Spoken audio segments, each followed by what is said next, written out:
détacher. Venez m'aider, s'il vous plaît. Une minute, faut d'abord je m'occupe de défaire ça. S'il vous plaît. Je suis par terre. C'est sale. Il doit y avoir des cafards et des rats. Je ne vois rien. Bon d'accord. Continuez de parler pour que je puisse vous rejoindre. Pourquoi on est là? Ils nous ont tout pris. Qu'est-ce qu'ils nous veulent encore? J'en sais rien. Ils ont tout pris. Ma montre, mon passeport, mon téléphone, même ma dignité. Je sais, j'y étais. Ah, mais vous pouvez pas faire attention. Ah, j'ai pas fait exprès. Comment je fais pour me lever? J'en sais rien, débrouillez-vous. Il n'y arrive pas. J'ai plus de force. Vous n'êtes franchement pas doué, hein. Asseyez-vous dos contre mes jambes et poussez sur les vôtres pour vous relever. Vous prendrez appui sur mon corps.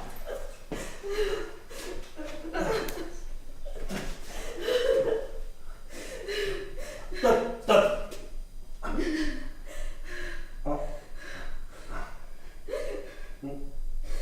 C'est bon. C'est bon? Qu'est-ce que vous voyez, on est où? Je ne vois rien, je n'ai pas mes lunettes, elles sont tombées. Il a ramassé-les. Non, elles sont tombées sur ma poitrine, je ne peux pas. Ne bougez pas, je les récupère. Pas de question. C'est vous qui voyez. Ou pas.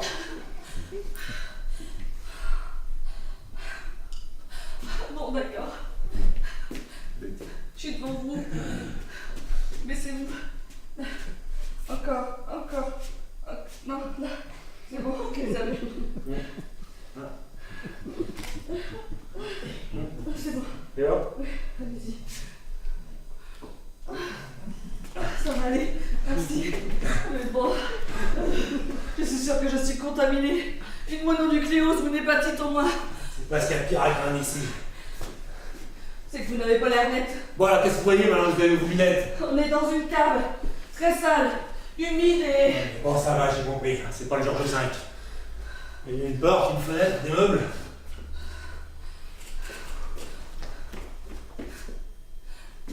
Qu'est-ce que vous faites? Vide. Quoi? La pièce. Pas de meubles. Porte fermée, fenêtre fermée, on est prisonniers. Ça, même sans rien y voir, c'était clair. Revenez vers moi. Vous allez retirer mon bandeau. Et on va s'y prendre de la même façon que pour l'autre.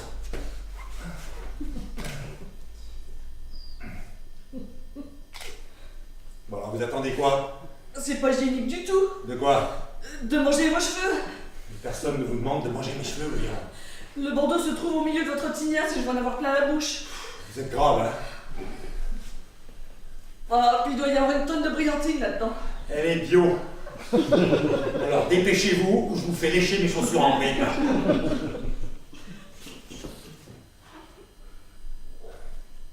Oh, c'est bon. Oh.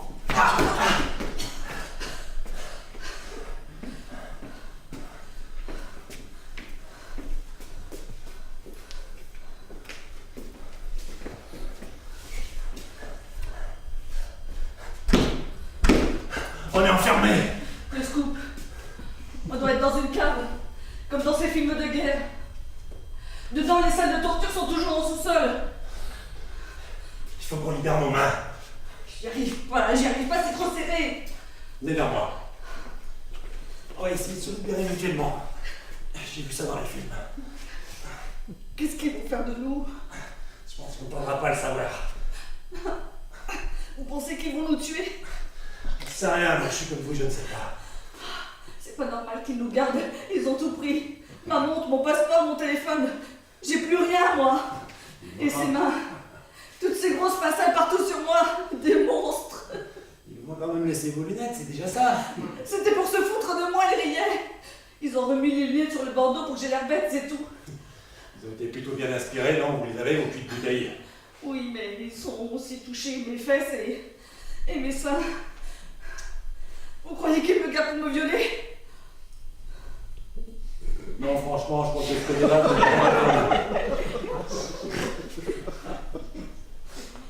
Non, j'abandonne, voilà. Bon, on va s'y prendre autrement. Mais qu'est-ce que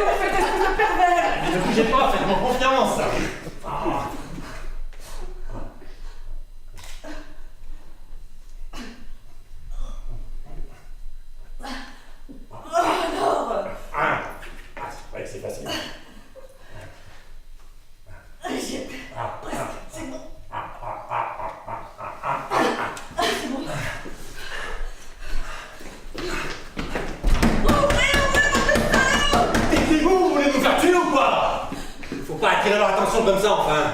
Je veux qu'il comprenne qu'il n'y a rien d'autre à tirer de moi. Ce n'est pas comme ça qu'il faut s'y prendre. Quoi, vous avez un plan? Non. Mais garder son calme sera un bon début de commencement d'idée. Je ne peux pas. Si, vous pouvez. Non, je ne peux pas. Il le faut, il faut que vous arrêtiez de crier. J'ai plus de contrôle. Je sens la crise qui monte. J'ai trop peur, je ne veux pas mourir. Mais fermez-la, bordel. Je ne commande plus. C'est plus fort que moi. Ça se passe là. Là. Non, c'est pas là que ça se passe. C'est dans notre utérus qu'il faut dire de la fermer. Faites quelque chose, je n'arrive plus à respirer. Je ne peux rien faire pour vous, les mains attachées.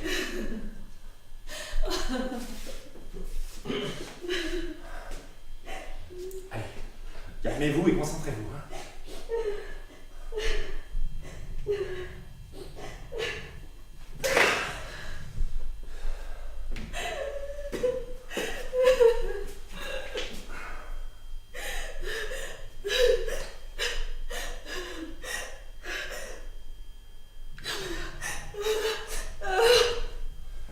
Allez, mon petit, respirez à fond.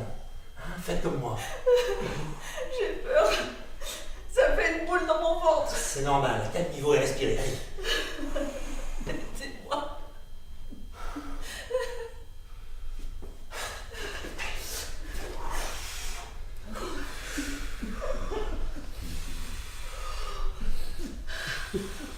On se croirait à un cours d'accouchement là. C'est exactement ça. On essaie de faire sortir votre angoisse. Mon angoisse. C'est vrai, vous. Ne parlez pas et respirez. L'angoisse des autres, ça calme, c'est ça, hein. Oui, ça fait diversion. On va crever. Et vous rien, hein. Taisez-vous donc et soyez à ce que vous faites. Oh, je sais ce que vous vous dites. C'est une femme, c'est normal. Elle crie, elle est hystérique. C'est normal. C'est la contrepartie au vol d'enfantement, ça. Et puis c'est pas de votre faute si étymologiquement, hystérie est tirée d'utérus. Et c'est la faute à qui alors? À la langue française? Non. C'est la faute à pas de chance. Vous êtes une femme, c'est tout. Je suis une femme? C'est tout? C'est tout? Qu'est-ce qu'on pourrait dire étymologiquement du mot pénis, hein? Ça ne tirait pas étymologiquement du mot enfoiré par hasard, hein? Parce qu'on est bien d'accord. Ce ne sont pas les femmes qui portent des mitraillettes. Ce ne sont pas les femmes qui enferment dans les pièces où il n'y a rien. Ce ne sont pas les femmes qui menacent et qui bousculent. Ce sont bien les hommes. Eh oh, ça va, hein, je suis pour rien. Essayez juste d'aider. Non mais allez-y. Étymologiquement, qu'est-ce qui va nous arriver là, hein? Dites-moi. J'en sais rien, moi je suis comme vous, je ne sais pas.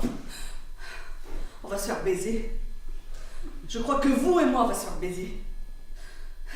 Parce qu'étymologiquement, ce qui a une queue, ça mitraille, ça nique, ça tire. Allez, calmez-vous, vous allez encore manquer d'air. Vous n'en manquez pas par contre. Laissez mon utérus s'exprimer. Nous les femmes, on est tout le temps en train d'écaisser, il faut bien que ça sorte. Eh oh, ça n'a rien à voir avec vous, hein.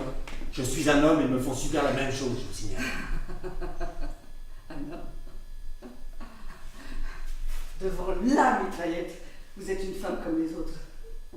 Mais ne vous inquiétez pas. Vous allez vous y habituer. Et vous y viendrez à la crise. Faites-moi confiance. Vous êtes folle, complètement folle. Je suis une femme. Ça fait partie du package. Oui, bah non, je suis encore un homme, et je vous demande de vous calmer. Et là, c'est pas mon pénis qui parle, c'est mon bon sens.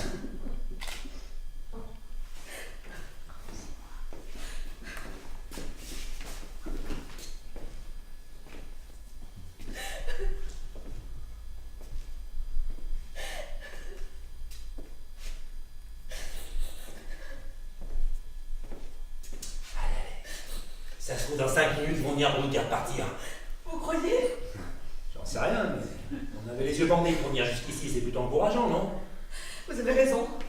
Ils n'auraient pas pris cette précaution s'ils ne comptaient pas nous relâcher, hein. Puis vous savez ce qu'on dit? L'espoir fait vivre. Et tant qu'il y a de la vie, il y a de l'espoir. Oui, espérons-le.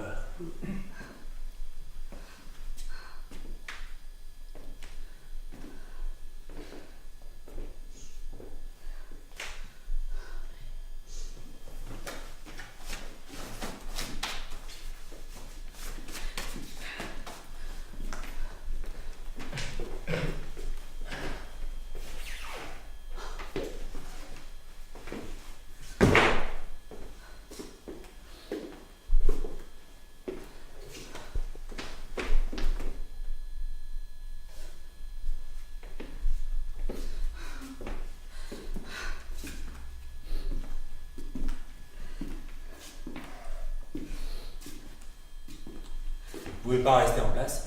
C'est pas une place ici. C'est nulle part. C'est comme un sas. D'un côté la vie et de l'autre la mort. Et nous, on ne sait pas quel côté s'ouvrira. Ici, c'est le rien. C'est l'incertain. La salle d'attente. Et dans les salles d'attente, on tourne en rond. Vous savez, la mort est une opération courante. Généralement, les suites se passent plutôt bien. Il ne faut pas avoir peur. Ne pas avoir peur. Mais je ne suis pas finie, moi. Je ne veux pas. Je ne veux pas d'une balle dans la tête. Ce sera peut-être le cœur. Ni même une balle dans le cœur, voyons. Je veux que ce soit mes enfants. Que dis-je, mes petits-enfants? Non, même mes arrière-petits-enfants qui lussent ce cœur. Je ne veux pas être tuée par ces types que je ne connais pas et à qui je ne dois rien. Moi, je n'ai pas peur de la mort. Si elle décide, où, quand, comment, qu'elle me prenne brusquement ou me fasse languir, me nargue, ce sera comme elle voudra. Quelle arrogance. Vous me faites rire. Pas peur de la mort?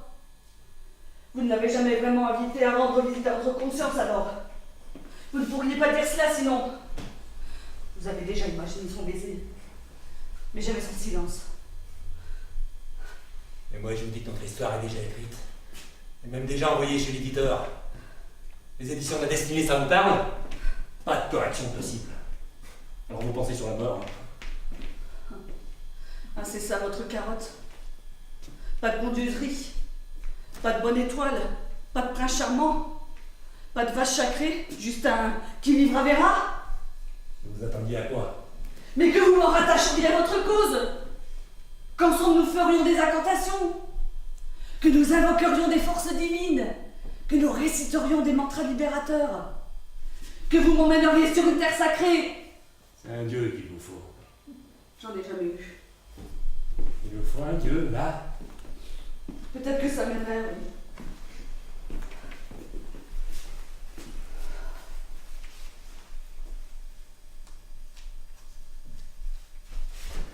Voilà le Dieu qui nous sauvera. Oh, on dit que l'argent n'a pas de l'âme, mais vous pouvez le contraire, mais qu'est-ce que vous faites avec ça? J'aime me mettre tous ces œufs dans le même panier. Un truc de baroudeur. On avait dit un Dieu, pas le diable. Si ces hommes trouvent ça, on est mort. Ils ne les trouveront pas. Je vais les cacher quelque part. Vous auriez dû leur donner tout à l'heure. Toujours garder quelques cartouches, on ne sait jamais. Je vous rappelle que ce sont eux qui ont les cartouches. Je vais trouver, faites-moi confiance. Où ça? Hein? Ici, là. Quelque part dans le mur. Vous avez vu dans quel état ils sont, ces murs? Finalement, je vais rester athée. C'est moins dangereux. Je crois que je vais même devenir intégriste, en fait. Mais moi, je suis pas d'accord, hein. S'ils s'aperçoivent qu'on les a bernis, ils vont nous tuer. Il faut leur donner l'argent. Si vous faites ça, c'est moi qui vous tue. Ça n'engage que moi, vous n'êtes pas censé être au courant. Ils ne vous feront rien. Au cas où vous ne l'auriez pas remarqué. Nous, on est les deux œufs dans le même panier. Ce qui sera valable pour l'un le sera aussi probablement pour l'autre. Si vous tombiez, je tomberai aussi. Ne faites rien. Je suis certain que je vais trouver dans le mur un espace assez grand pour y fouiller les pieds. C'est sans risque, je vous dis.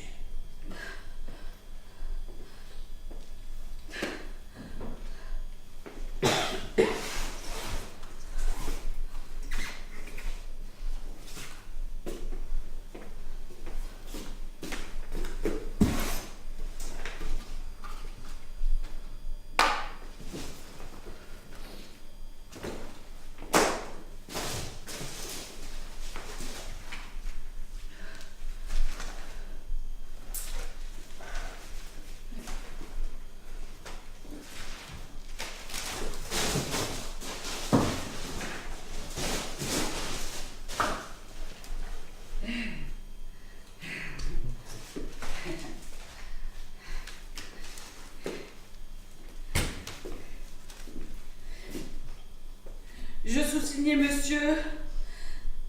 Vous vous appelez comment? Philippe Perrault. Je sous-signais monsieur Philippe Perrault, avec 2 R. Garantie à mademoiselle Béatrice Chiron, avec un seul R. Garantie à mademoiselle Béatrice Chiron qu'aucun de mes actes ne lui portera préjudice. Faut signer maintenant. Non. Si, sinon je hurle. Faites-moi confiance, c'est tout. Pourquoi vous ne voulez pas signer si vous êtes si sûr de vous? Parce que je ne signe jamais rien, c'est un principe. Aucun contrat. C'est impossible. Impossible, pas moi. Alors comment faites-vous pour le boulot? Que du black. Et pour vos chèques? Que des sous-locs. Des appartements. Des chèques interdits bancaires. Et les recommandés? Ah, malheureuse. Je n'ai jamais signé en recommandé. Bah, la garantie de la machine à laver. Vous trouvez que j'ai une tête à avoir une machine à laver? Bah, la télé alors? Tombé du camion. J'imagine que vous n'êtes pas marié. C'est contre ma religion. Vous ne gravez jamais votre signature en bas d'un parchemin? Il n'y a qu'une seule chose que j'accepte de signer, ce sont les autographes. Vous êtes célèbre. Non, pas d'autographe non plus. Vous êtes un extraterrestre.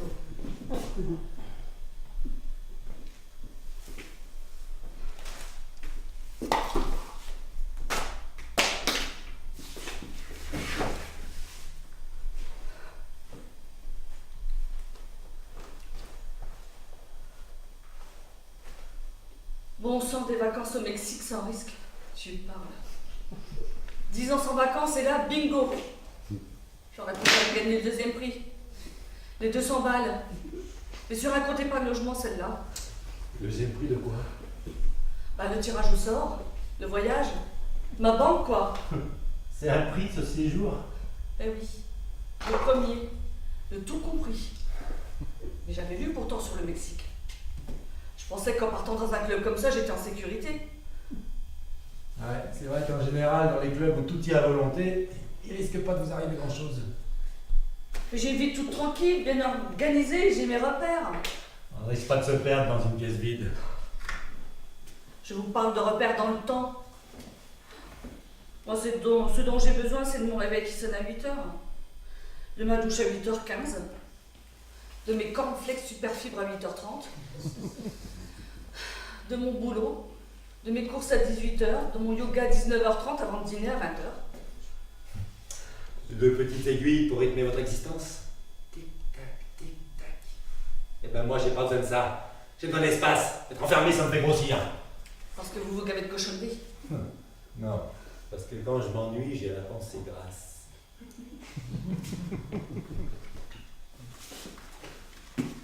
Est-ce que c'est l'aventure pour vous ce qu'on vit là? Voilà, ça doit être bon. Hein? L'aventure? Oui, on va appeler ça comme ça. Porte fermée, ne pas savoir ce qu'il y a derrière. On va appeler ça l'aventure. Ça a même une forme assez classique en fait. Et vous imaginez quoi? C'est pas bon. Voilà. C'est bon. Et ils vécurent heureux et eurent beaucoup d'enfants. Non? Ça ne vous plaît pas? Comme fin, je veux dire. Moi, tout ce que je peux imaginer, c'est le pire. Ça a toujours été comme ça. Dès que je monte en voiture, j'imagine l'accident. Dès que je traverse une route, j'imagine qu'un 38 tonnes va me passer dessus. Dès que je prends l'avion, j'imagine le crash.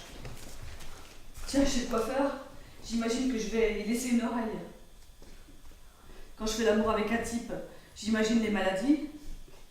Et quand j'entends m'en faire une relation sérieuse avec un gars, je pense aux autres femmes. Bah, dites-moi, ça doit pas être facile tous les jours. Non.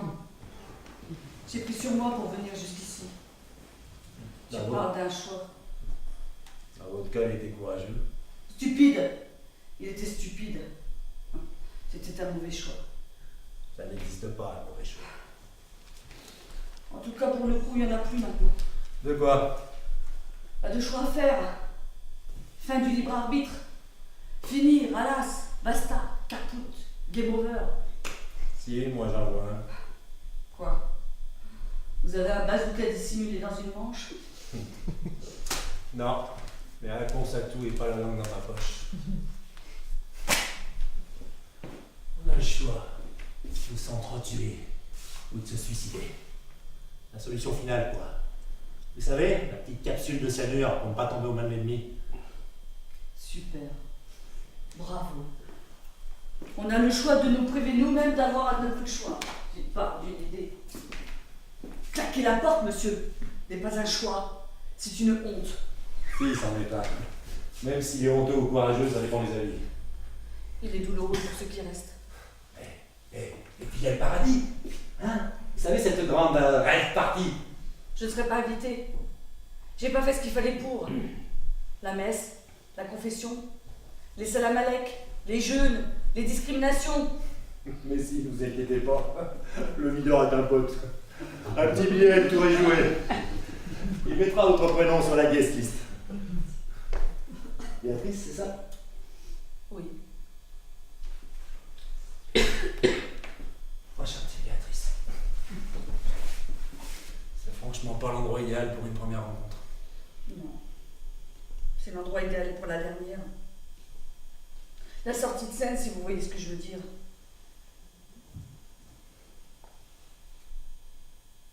Mais moi je veux vivre! Ça ne m'intéresse pas le paradis! Ce qui vient après, comme on y va! Je n'y pense pas! Moi la mort, je la connais. Elle me hante. Elle me fait trembler quand je suis dans mon lit le soir. Je sais qu'elle est derrière moi à chaque pas que je fais. Ne pas marcher longtemps à découvert et me retourner souvent. Voilà ma devise. Pas marcher trop longtemps et se retourner souvent. Donc si je comprends bien, pour ne pas mourir, vous ne vivez pas vraiment. Tout le monde n'a pas besoin d'une vie de roman pour être heureux, hein. Non. Mais on a tous des désirs, des buts, on a des rêves. Mais je l'ai des rêves. Plein. Ils sont dans ma tête, toujours là, en libre service. Quand j'en ai besoin, j'en regarde un et je plonge à l'intérieur d'un de mes fantasmes. Et je suis ailleurs, ou autrement. Vous avez déjà pensé à l'ouvrir, la cage aux oiseaux? Pour qu'ils s'en aillent, ils ne reviennent jamais au bercail? Ah non, je les garde. C'est moi qui les ai faits. Et à quoi ils servent, si vous ne les aidez jamais à grandir? Ils grandissent, mais à l'intérieur de moi. Ils évoluent avec le temps. Leur scénario est de plus en plus construit, de plus en plus précis. Vous savez la différence qu'il y a entre vous et moi? La liste est longue et non exhaustive. Moi, si je rêve de faire un saut en parachute, je ferai tout pour sauter en parachute. Moi, je n'ai pas besoin de payer. Pas besoin de prendre de risques. Pas besoin réellement de sauter. Je l'imagine et je suis contente. Je l'ai quand même pas pareil. C'est vrai. Je suis sûre que je vis beaucoup plus de choses que vous. Vous en avez l'impression, c'est tout. Mon imagination ne connaît pas de limite. Vous ne savez peut-être pas, mais c'est scientifiquement prouvé. Quand on regarde par exemple une compétition sportive à la télé, il se passe exactement la même chose dans notre cerveau que dans celui qui fait l'action. Les images suffisent à la projection. Et vive la vie en 16/9 alors. Vous avez raison. Continuez à rêver votre vie, vous la vivrez moins. De toute façon, le résultat sera le même pour tout le monde, hein. Alors...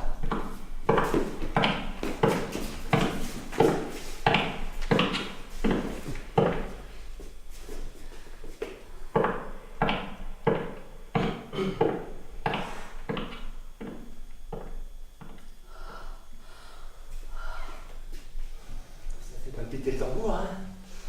En fait, j'arrive pas à savoir si vous flippez ou pas. Rassurez-vous, j'ai une trouille bleue. Planqué dans vos chaussettes, comme votre fric. Marqué dans mon cynisme. Un art inventé pour couler le bec à la fatalité, ça, le cynisme. Ce n'est pas de l'argent, c'est de l'art noble. Ça ne se cache pas. Mais dans votre corps, rien? Si, Aucun symptôme? si, ça me fait sentir la vie. Ça palpite, ça vibre, ça tremble. Ça sue. Ça ne se voit pas. Parce qu'elle n'est pas complètement montée.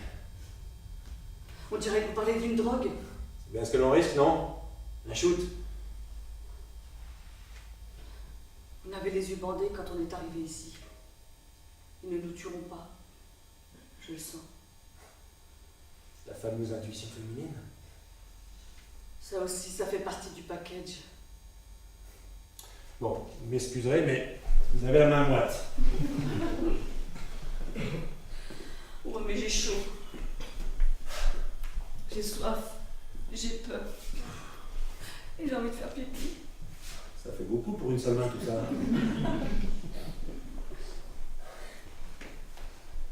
Ouais. C'est vrai qu'on manque d'air ici.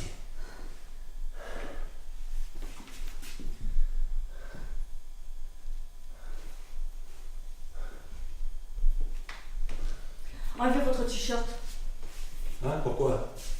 On va le nouer à l'un des barreaux de la fenêtre. Ça attirera peut-être l'attention d'un passant. Vous avez vu à quelle hauteur il faut monter? Ben, vous me porterez. Faudrait que vous soyez carrément debout. Vous voulez pas qu'on essaie? Bon, d'accord. On risque rien de tenter le coup. Si. On risque de tomber, mais si on tombe, c'est moi qui aurai mal. Pas vous. Tenez.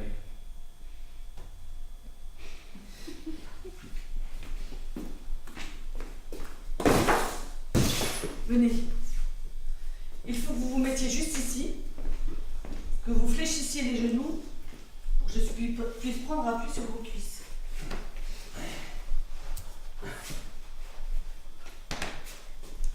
Faites attention à mes cheveux tout de même. Ils ne craignent rien, vos cheveux, ils sont en béton armé.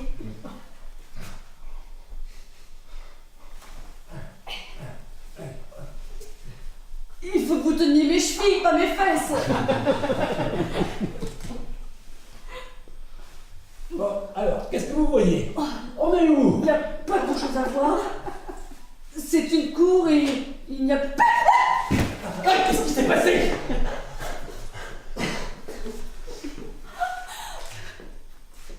Des pieds sont passés devant la fenêtre. Et un bout... le canon d'une mitraillette. Il ne passe personne ici, c'est une propriété privée. Si... mais des comme eux.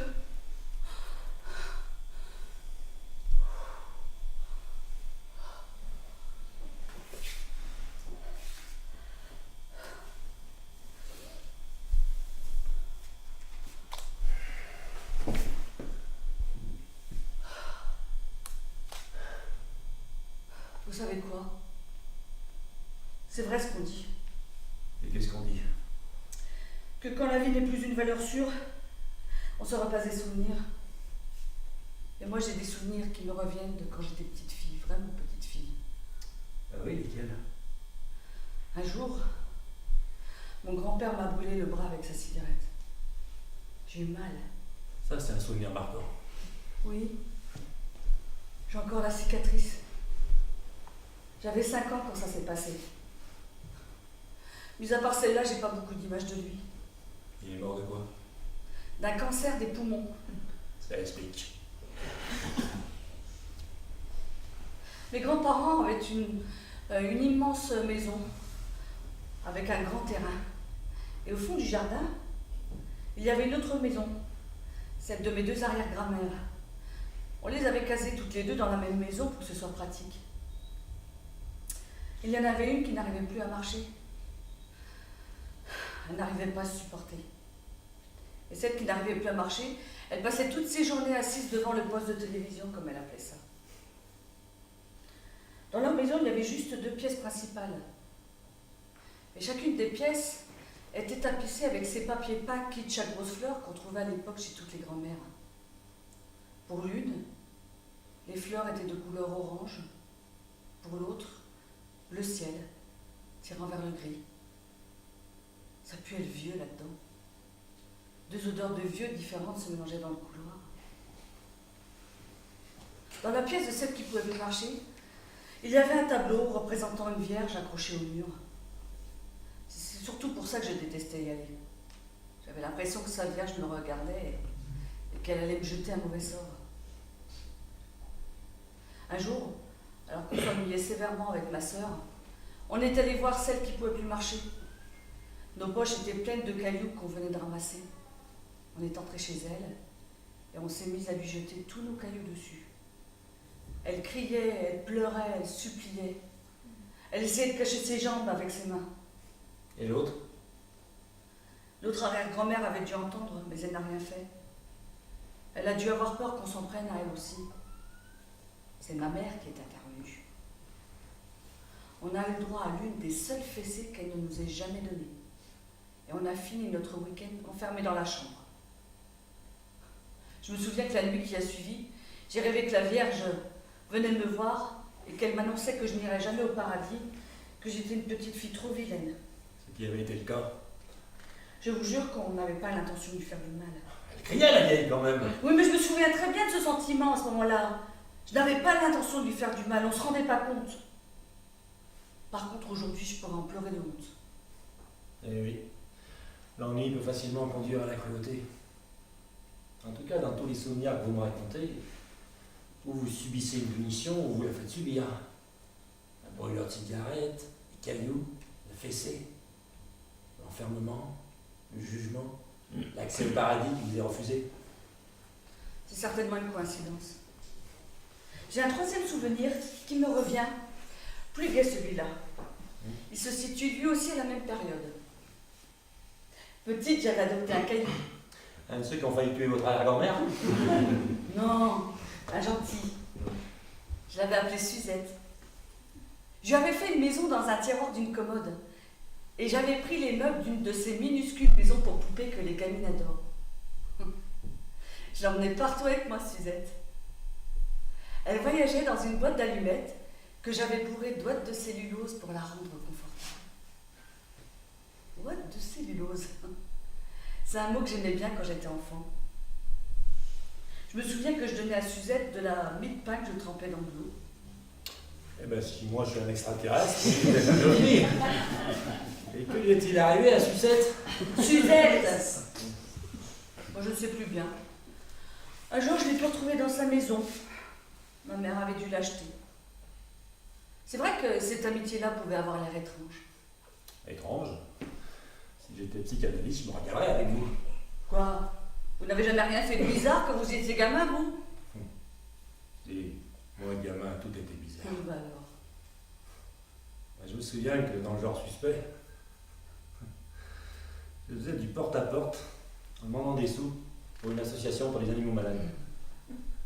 Et pour prouver ma bonne foi, je présentais aux gens une boîte à laquelle il y avait plein de vers de terre que j'avais découpés et rafistolés avec du tricot stérile. D'ailleurs, moi, c'était mon tricot stérile qui me faisait marrer quand j'étais petit. Vous étiez sadique? Moi, je ne faisais pas de mal à mon caillou. Non, vous, c'est juste aux vieilles femmes. Alors, j'ai évidemment d'autres souvenirs qui me reviennent. Mais ceux de ma vie d'adulte ne viennent pas sans que j'aille les chercher. Il me faut faire un effort de mémoire pour les retrouver. Ils se mélangent les uns aux autres et ont du mal à prendre leur place dans le temps. Ça aussi, c'est la faute à la langue française. Pourquoi? Enfant, on ne sait pas conjuguer. On vit au présent. On est dans l'instant. Plus tard, le présent doit partager son temps entre le passé et le futur. On est constamment en train de penser à ce qu'on a fait, à ce qu'on doit faire. Alors on vit moins fort ce qui se passe sur le moment. Ah oui? Et quand est-ce que ça devient comme ça? Ça dépend des gens, mais ça arrive très vite. Par exemple, la première fois où on tombe amoureux. Même si c'est ce petit amour d'enfance à la con, on n'est plus vraiment ce que l'on fait. C'est étrange de vous entendre parler de sentiments. Vous êtes plutôt du genre que ça ne concerne pas. Ce n'est pas parce que j'ai la théorie que je la pratique. Vous n'avez pas terminé votre raisonnement. Ouais, exact. Il y a aussi les devoirs, l'école, plus tard, c'est le travail, le fric, le couple, les histoires de cul. Les nôtres, celles des autres, celles de l'autre. Celles qui existent ou bien qu'on imagine. Et puis, les enfants, les parents qui vieillissent, qui vont bientôt passer de l'autre côté. On s'éparpille. Ouais. Et tient la route votre raisonnement. Mais je tiens la route, je vous signale. Désolé, c'est pas marqué dessus. Et vous? Vous pensiez à quoi tout à l'heure? Le nombre de personnes qui viendraient à mon enterrement. Si enterrement il y avait. Et ça fait combien? Pas assez à mon goût.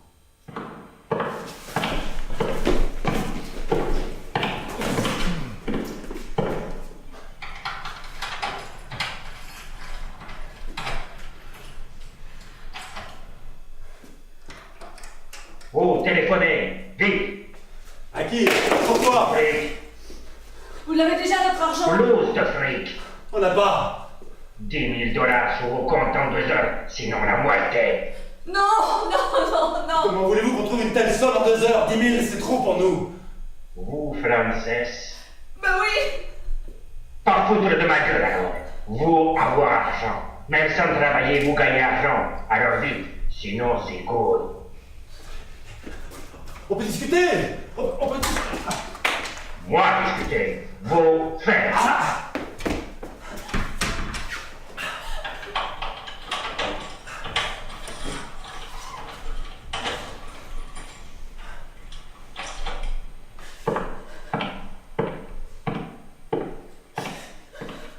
Fils de pute.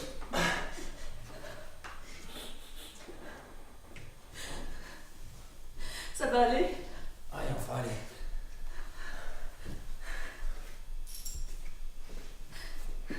Finalement, elle ne tient plus debout, la théorie des yeux bandés. C'est pas parce qu'ils comptent nous relâcher qu'ils nous ont bandé les yeux. C'est pour qu'on puisse pas dire au téléphone où on se trouve. Vous m'avez fait croire n'importe quoi. Moi? Enfin, je ne savais pas. Vous m'avez demandé de vous rassurer, j'ai essayé. Faut pas jouer avec les gens comme ça. Il faut pas faire croire. Enfin, vous délirez, c'est quand même pas de ma faute. C'est dans la situation absurde dans laquelle nous sommes. J'ai commis une erreur de jugement. Ce n'était qu'une hypothèse. Tout ne pourra être hypothèse. Je ne suis pas à leur place. Et où est-ce qu'on va trouver l'argent, hein? J'ai rien, moi. J'ai pas d'argent, pas de nom, pas d'histoire. Je suis une fille toute simple, moi. Une qui ne demande rien à personne. Et à qui on ne demande rien non plus. Moi non plus, je n'ai pas ce pognon. Moi non plus, comme vous, je n'ai pas tout ce que vous n'avez pas. Il faut essayer de se calmer, il faut qu'on réfléchisse. Pourquoi moi, hein? Dans le club, il y avait plein de monde. Plein de gens archi-friqués qui n'auraient qu'à lever le petit doigt pour trouver 10 000 $. Et vous les avez vus arriver, les méchants, eux? Ils ont tiré des coups de feu avec des vraies balles. Alors faut pas venir me dire qu'ils ne sont pas capables de tout. Je ne dis pas ça, je dis qu'il faut se calmer et réfléchir. Bon. Déjà, avec mon téléphone, on n'ira pas bien loin. J'ai pas l'international, vous l'avez, vous? Je l'ai prise avant de partir. Puis asseyez-vous, vous me donnez le vertige.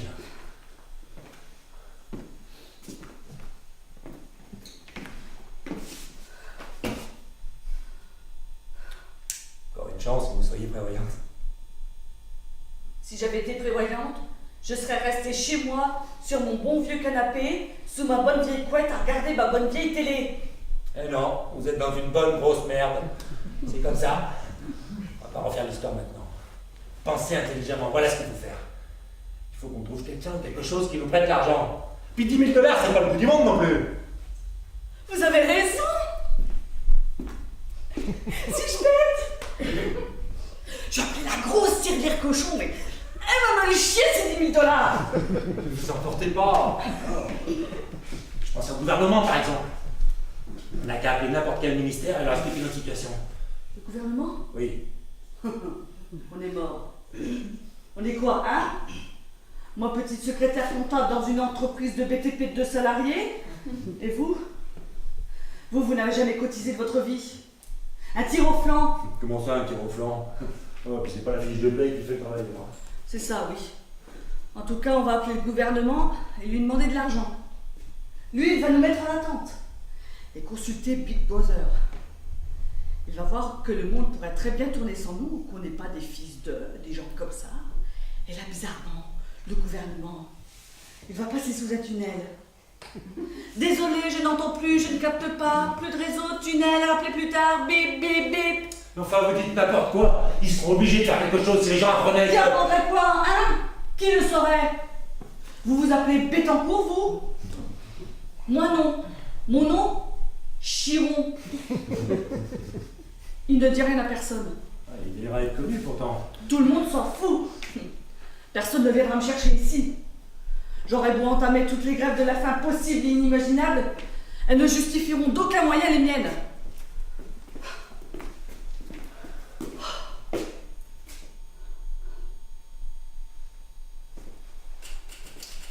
Mais vous avez bien une famille.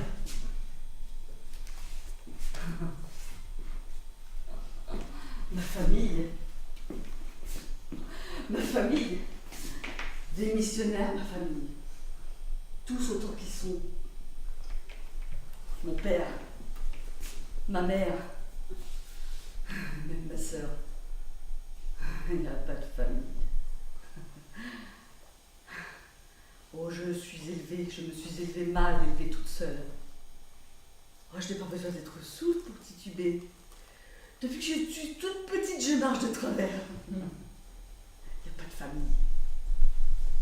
J'ai bien essayé d'en kidnapper une quand j'étais jeune. Celle d'une amie. Mais je l'avais pas bien attachée. Elle a réussi à s'enfuir. Excusez-moi, c'était juste une question. Moi non plus, je n'ai pas de famille, vous savez. Non mais moi c'est pas que j'ai pas de famille. C'est que ne s'est jamais occupée de moi la mienne. C'est encore pire que de ne pas en avoir. Moi, je n'ai vraiment pas de famille. Moi je n'ai vraiment pas de famille. Pourquoi faut-il que vous ayez toujours plus que les autres, hein? Excusez-moi, mais là j'ai pas plus, j'ai moins. C'est à moi qui vois plus. Pourquoi vous Vous dites ça? êtes plus à plaindre que moi. Pourquoi vous dites ça? Et puis c'est pas un concours, voyons. C'est vrai, n'empêche que... N'empêche qu'elle n'avait pas la question. Oh non, le mouton. Et le club? Vous avez pensé au club? Ils doivent être en train de vous chercher partout alors qu'il est. Vous voyez que vous voulez, ça c'est une bonne idée. Vous avez le numéro? J'ai tous les numéros. On va s'en sortir, vous verrez. Ah non, on n'a pas de fausses promesses, hein. J'ai plus de batterie. Dépêchez-vous, il reste peut-être assez de jus pour passer un appel. En fait, ça ne sert à rien de... Oui, mademoiselle, au secours! Mademoiselle Chi. Oh. Elle m'a mise en attente. Oui, j'avais compris. Qu'est-ce que vous vouliez me dire? Ça ne servait à rien. Oui, mademoiselle, il y a urgence!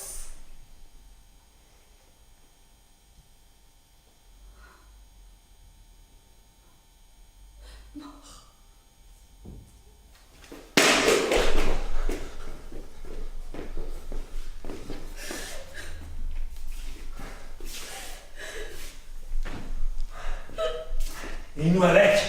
Ah bravo. Moi je fais peut-être de fausses promesses, mais vous donnez de faux espoirs. Prévoyante. Ah, je retire ce que j'ai dit. Vous êtes une pauvre fille, une paumée. Inutile. Ah, parce que ça va être de ma faute maintenant?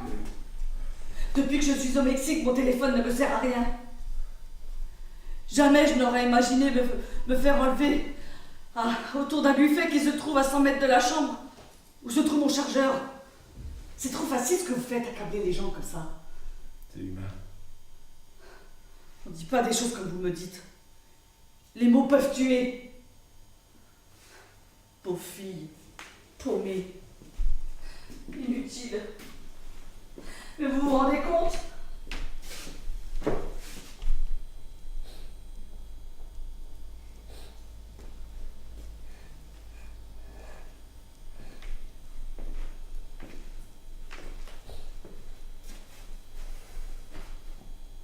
C'est pas moi le méchant de l'histoire. Et moi non plus. Vous avez raison. 2 œufs dans le même panier. Oui, de naufrager sur le même radeau, de noyer dans le même bain, de naver dans Ah, le ça va, j'ai même compris. On est tous les deux dans la même merde, quoi. C'est ça.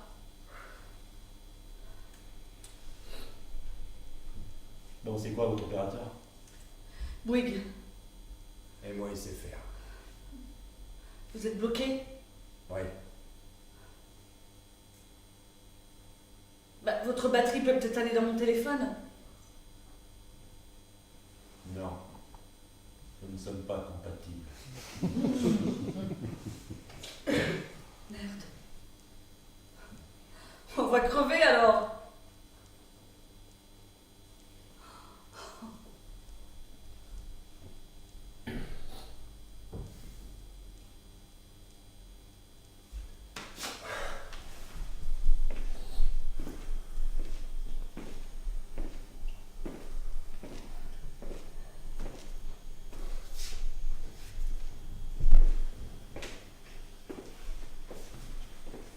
Mais votre portable il est allumé? Oui. Les satellites? On trouve les gens comme ça, c'est grâce à la puce du téléphone. Je vois pas où vous voulez en venir. Le club. Ils ont votre numéro, ils doivent vous chercher partout et... C'est ce que j'essayais de vous expliquer tout à l'heure. Je ne suis pas un client du club. Je suis un squatter, un pique-assiette, une incruste. Mais comment ça? À l'heure des repas, je me fonds dans la masse pour profiter du buffet, de tout ce qu'offre le buffet.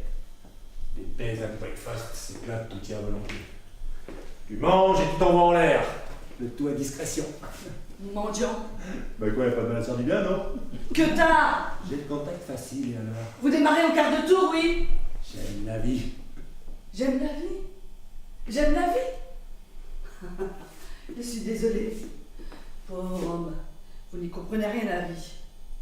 Celui qui aime la vie, il trouve une femme, bâtit un foyer, fait des enfants. Vous, vous faites le contraire. Vous fuyez les responsabilités.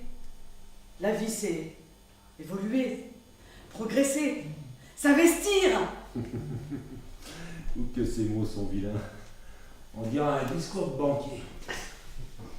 Et non, mademoiselle, je n'ai pas l'accent en relation sérieuse dans mon portefeuille. Et je m'en porte pas plus mal. On ne peut pas spéculer sur une relation à la hausse. En tout cas, pas à la hausse et pas à long terme. Pas vu, pas pris. C'est ça, là, le tatouage sur votre cœur. C'est pas que j'avais oublié ma lutte contre l'esclavage. Les risques vous font peur. Hein. Vous parlez un jour de poker, les risques ça me connaît. Sauf qu'en amour, quand tu commences à perdre la main, t'as pas souvent l'occasion de te refaire. Vous avez peur. Non, je n'ai pas envie, c'est tout. Ouais, c'est ça. Vous pensez que c'est le moment de me donner une leçon de morale, hein?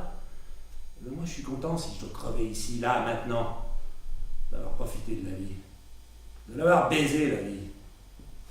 Je ne partirai pas frustré. Et vous qui avez l'air de défendre la veuve et l'orphelin, voyez le bon côté des choses. Je ne laisserai personne derrière moi. Mais moi non plus. Mais ça, c'est pas le côté des choses, ça. Ça y est, pour vous, c'est acquis. On va y passer. Il est au 50 empire. Mais vous ne disiez pas ça tout à l'heure. Tout à l'heure, elle n'était pas complètement montée. Mais tant qu'il y a de la vie, il y a de l'espoir. C'est quoi les contes de fées pour vous? Des histoires qu'on raconte pour endormir les enfants. Et on n'est plus les enfants. Mais pourquoi vous dites ça? Parce que vous m'énervez avec vos airs de sainte mitouche. Autant qu'il y a de la vie, il y a de l'espoir. Tiens, je suis sûr que vous y croyez encore, mon prince charmant. Oh, bien sûr, c'est pas conscient. Mais le soir, quand vous regardez Marcel dormir dans son caleçon pas changé de 2 jours, pas vos commissures des lèvres, vous pensez qu'on vous a trompé sur la marchandise, hein? Il y a votre côté petite pucelle abonnée au club Mickey qui attend. Hein? L'autre, celui de la belle histoire. Non? C'est vrai que j'attire plutôt le mec qui passe son temps à dormir sur le canapé, pas celui qui passe son temps à chasser les démons de la trappe. De la quoi? Je n'ai rien dit. De la quoi? De la princesse, là. Voilà, vous êtes content? De la princesse.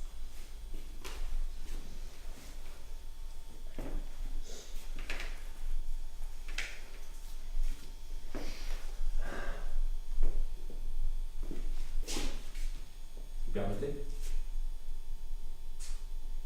J'y vois rien. Ouais. Les lentilles de contact. Vous connaissez peut-être? Pas hygiénique.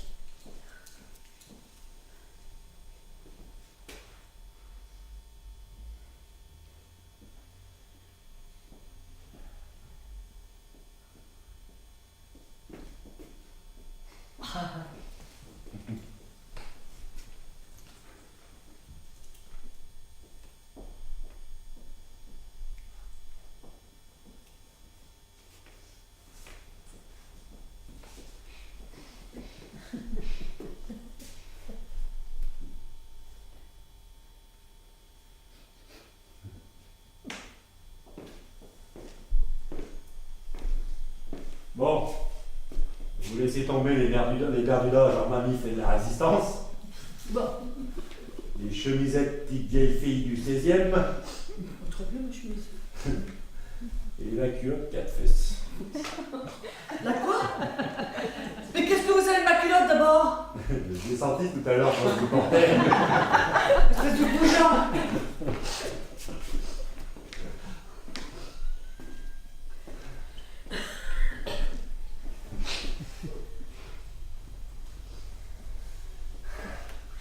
c'est quoi? C'est quoi? Les démons d'une néo-princesse. Je ne sais pas, moi. Le travail, les enfants, tout ce que la société attend de nous. Vous avez remarqué, mais maintenant, une femme qui est simplement une mère au foyer, on la regarde presque comme si c'était une bonne à rien. Puis il faut toujours être au top, prendre soin de soi. Avoir l'air reposé même quand on est crevé. Avoir l'air jeune même quand on est vieille. Avoir des seins qui tiennent debout tout seuls. Des fesses sculptées dans le marbre. Une bouche high technologie. Toujours garder le contrôle et tout gérer. Je crois qu'on a toute peur de ne pas être à la hauteur et d'être abandonné. Ben ça, vous ne pouvez vous en prendre qu'à vous, les filles. Hein. Vous avez voulu tout assumer. Ça fait partie du package, comme vous dites. Oh, vous y gagnez au change dans l'histoire quand même. Ah non. Une qui fait le ménage, qui chante de jolies chansons en préparant de bons gâteaux, qui sourit tout le temps, qui n'a que des potes à quatre pattes et qui dort beaucoup. Moi, ça me va. Vous plaisantez là. Ben oui, bien sûr. Je déteste qu'on reste au lit quand je suis obligé de me lever. Eh bien, vous ne serez pas une grosse perte pour l'humanité féminine, vous savez. Vous n'êtes pas la seule à le penser.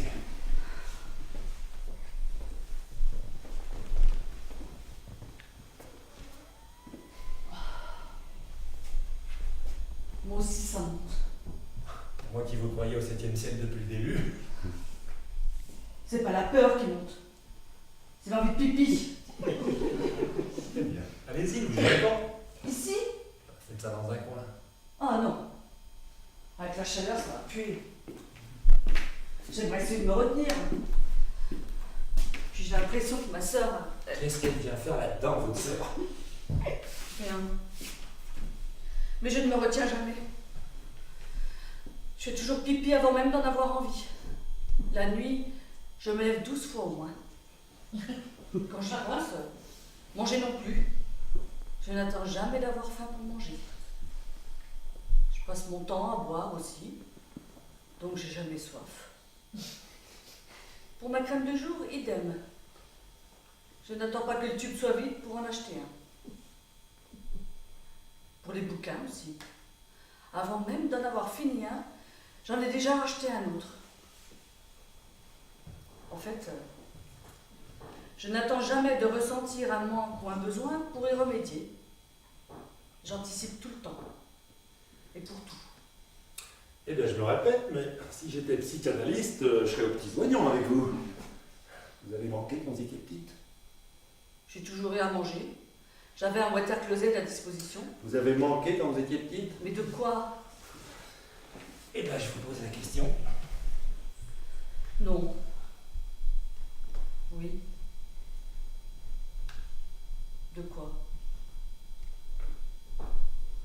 Peut-être d'ambition, de confiance en moi, d'amour. Pour mes parents, on était transparentes. Mon père travaillait tout le temps. Et même quand il était à la maison, il travaillait quand même. Du moins, c'est ce qu'il nous disait. Il passait son temps enfermé dans son bureau. On n'avait pas le droit d'y entrer. Ma mère, elle prenait les choses comme elles venaient. Ce qu'on faisait n'était jamais bien, mais jamais mal non plus. Elle ne nous donnait jamais d'avis, ne nous proposait rien, ne nous obligeait à rien. On grandissait toutes seules. Heureusement que les enfants, c'est comme du chien-dent. Qu'on s'en occupe ou non, ça pousse quand même. Alors les parents qui ne veulent pas être parents, ils peuvent avoir bonne conscience. Personne ne peut le savoir, mais leurs enfants grandissent comme les autres. C'est à cause des parents qu'adultes, des filles comme moi, recherchent l'amour avec un grand A. Enfin là, vous mélangez tout. L'amour d'un père pour sa fille et celui d'un homme pour sa femme ne sont pas comparables. Un père ne baise pas avec sa fille. Je peux vous assurer que si les pères et les filles faisaient de la sexualité, le père aurait au fait d'aller voir la fille du voisin et la fille le père de la voisine. Eh bien, je constate que pour vous, Oedipe n'est pas un complexe. Vous connaissez Facebook? Bah oui, tout le monde en parle. Eh bien, j'ai envie de créer un groupe qui s'appellera pour la réhabilitation de ce pauvre Oedipe. C'est vrai quoi. Il n'a rien demandé le garçon. Il savait pas qu'il couchait avec sa mère. Il n'avait pas l'intention. Donc pour vous, il n'y a pas de mal. Vous savez, quand on est un homme, on pense à ce genre de situation tordue. En tout cas, moi j'y pense. Imaginez que j'ai une fille dont je ne connaisse pas l'existence. Et qu'un jour je la rencontre, sans savoir qui elle est. Et que la petite me drague. Mais pas rare que des jeunes femmes draguent des hommes qui pourraient être en âge d'être leur père, vous savez. C'est surtout pas rare qu'à la cinquantaine, les hommes deviennent de gros porcs libidineux. Ouais, si vous voulez. En tout cas, l'un dans l'autre, il y en a plus d'un qui a dû incestuer sans le savoir. Remarquez, je n'ai pas de souci à me faire pour le moment. Je n'ai pas encore l'âge d'avoir une fille sexuellement transmissible. Au pire, elle en sera encore au stade à se frotter contre la coudoir du canapé pour se faire des chatouilles devant la télé. Mais c'est horrible. J'espère que vous n'aurez jamais rien d'autre qu'une fille hypothétique. Vous êtes dur. Je serai un bon père. Permettez-moi d'émettre quelques réserves à ce sujet. Déjà, quand on a envie d'être parent, c'est difficile d'être à la hauteur, alors il faut vouloir pour pouvoir. Vous savez ce que je pense? Non. On devrait donner des cours à l'école pour apprendre à devenir parent. Ça pourrait s'intituler la parentologie. Ouais, ça sonne bien, ça, parentologie. Ça sonne comme pathologie. Exactement. La parentologie ou l'art de ne pas transmettre ses pathos à sa progéniture. Et reconnaissez qu'être parent, c'est un peu comme être atteint d'une maladie grave et incurable, non? Eh bien, je constate que pour vous, vous ne serez pas une grosse perte pour l'humanité enfantine, vous savez. Je sais. Ce ne sera une perte pour personne. Tiens donc. Elle serait pas un peu en baisse de régime, l'assurance, là? Il n'y a jamais eu d'assurance. C'est comme pour ma voiture. J'ai le macaron, mais j'ai jamais payé la cotisation.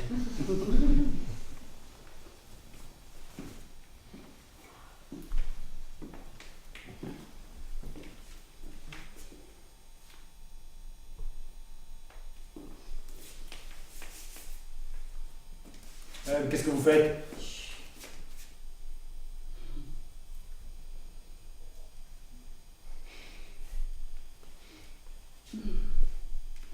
Si vous étiez un peu moins axé sur votre physique et sur vous-même, peut-être qu'on vous prendrait un peu plus au sérieux.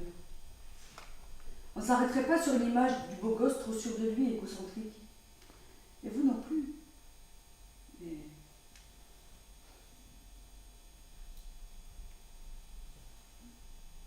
Remarquez,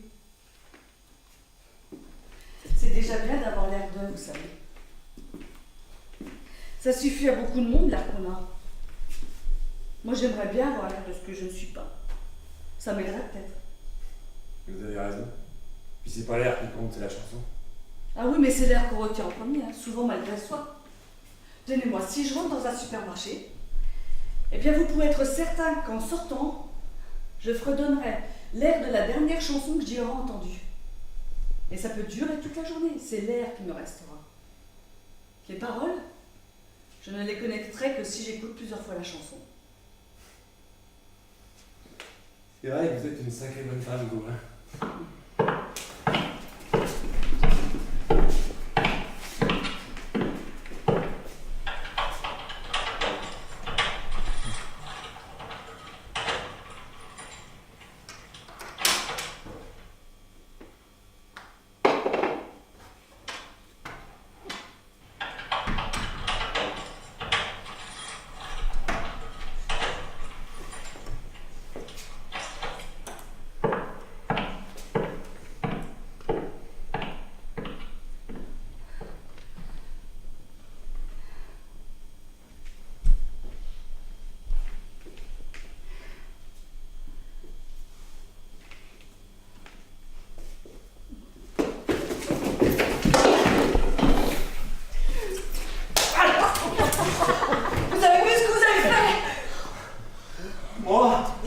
Elle est bonne. Vous êtes autant responsable que moi, non? Et la galanterie alors? Ah là, la bandeau, celle-là. Vous auriez dû me laisser boire la première. J'ai soif, moi. Moi aussi j'ai soif. Pas pour ça que je vais vous coller une trempe. Je suis désolée. J'ai les nerfs à bloc.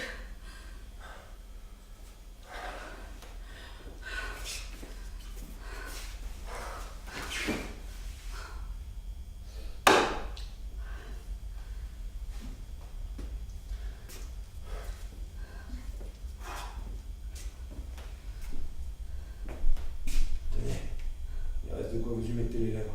Non, vous. Allez-y, je vous dis. J'ai être galant quand on me demande.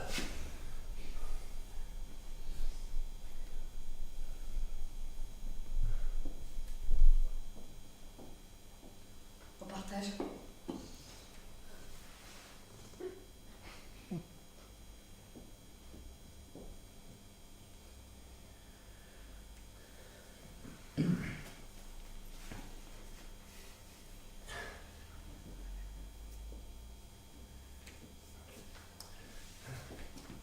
Eh bien, le bon côté des choses. Ah non, hein. J'ai remarqué que pour vous, le bon côté des choses, c'était toujours le mauvais. Enfin, laissez-moi parler. Le bon côté des choses, c'est que maintenant vous pouvez faire pipi. Dans le bol, Ben oui, on le couvrira après avec mon t-shirt. un point. Mais je voudrais... Enfin, j'aimerais essayer de comprendre ce que ma sœur a ressenti. Encore votre sœur.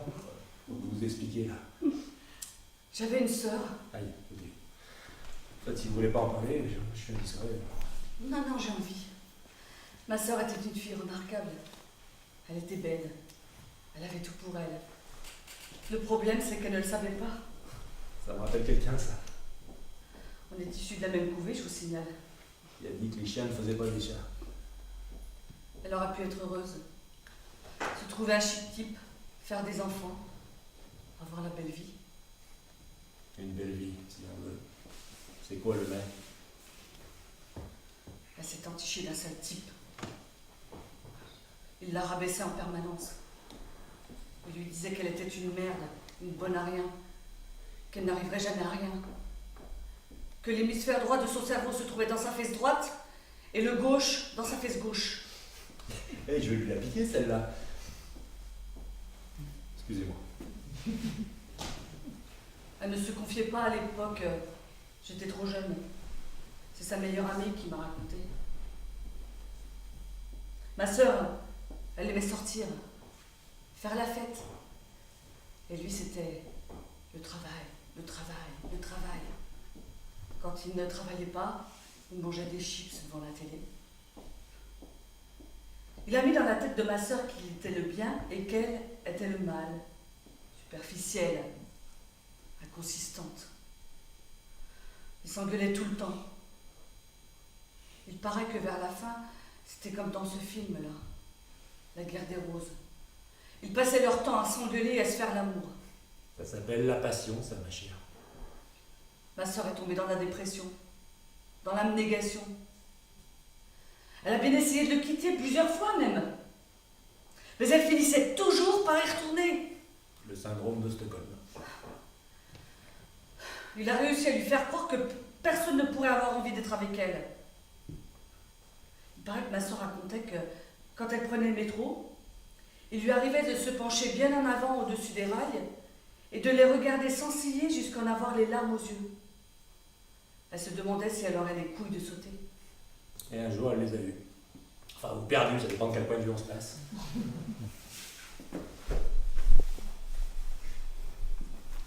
Désolée. J'avais trop envie de pisser.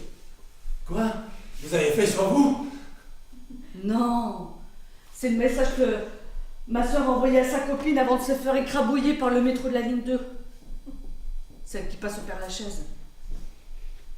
Ça avait dû être la goutte d'eau qui a fait déborder son vase. Excusez-moi, c'est vrai que c'était pas drôle. Elle est pas banale quand même, votre histoire.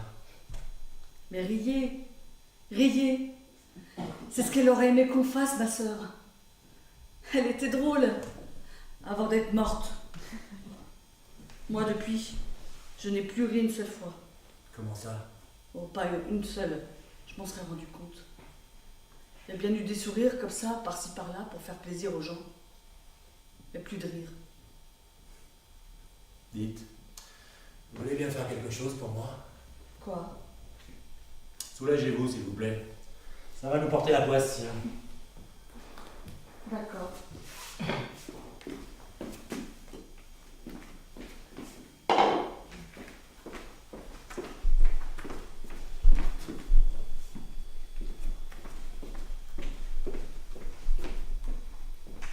Philippe, vous venez me cacher, s'il vous plaît?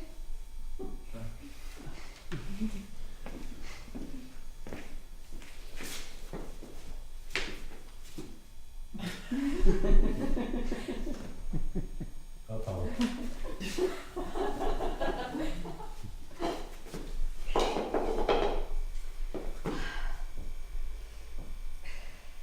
J'y arrive pas. Concentrez-vous. Bougez-vous les oreilles aussi, s'il vous plaît. Ah là, je peux pas, là. Ah oui. Ah oui. Ah là, c'est bon. Ah oui. Attendez, c'est pas fini, hein. Oh là là. Oh, c'est le bonheur. Attendez. Et vous allez faire ça plusieurs fois ou... J'ai fini. C'est bon.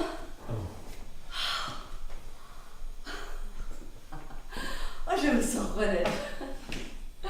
Ça vous est déjà arrivé d'avoir tellement envie de faire pipi que ça en devenait insupportable et presque douloureux? Non. Vous savez, nous les mecs, on peut faire ça où on veut, alors. Par contre, j'ai déjà eu une rage dedans, moi. Enlevez votre t-shirt, il faut que je cache ça maintenant.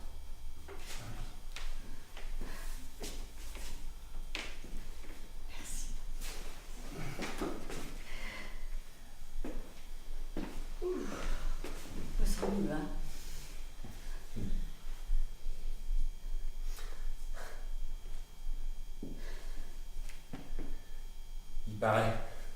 Il paraît que lors d'un naufrage, il vaut mieux boire son urine que l'eau salée de la mer. Eh ben, vous pouvez y aller. Je viens de sortir de quoi désaltérer un dromadaire. Ça ne vous choquerait pas. C'est gêné de pisser devant quelqu'un, mais pas de le voir boire votre urine. Vous savez, ce ne serait pas la première fois qu'un type ferait ça. Boire ma miction, je veux dire. Je suis tombée sur un photographe complètement fou une fois. Vous êtes modèle? J'étais main. Il paraît que j'ai des mains magnifiques.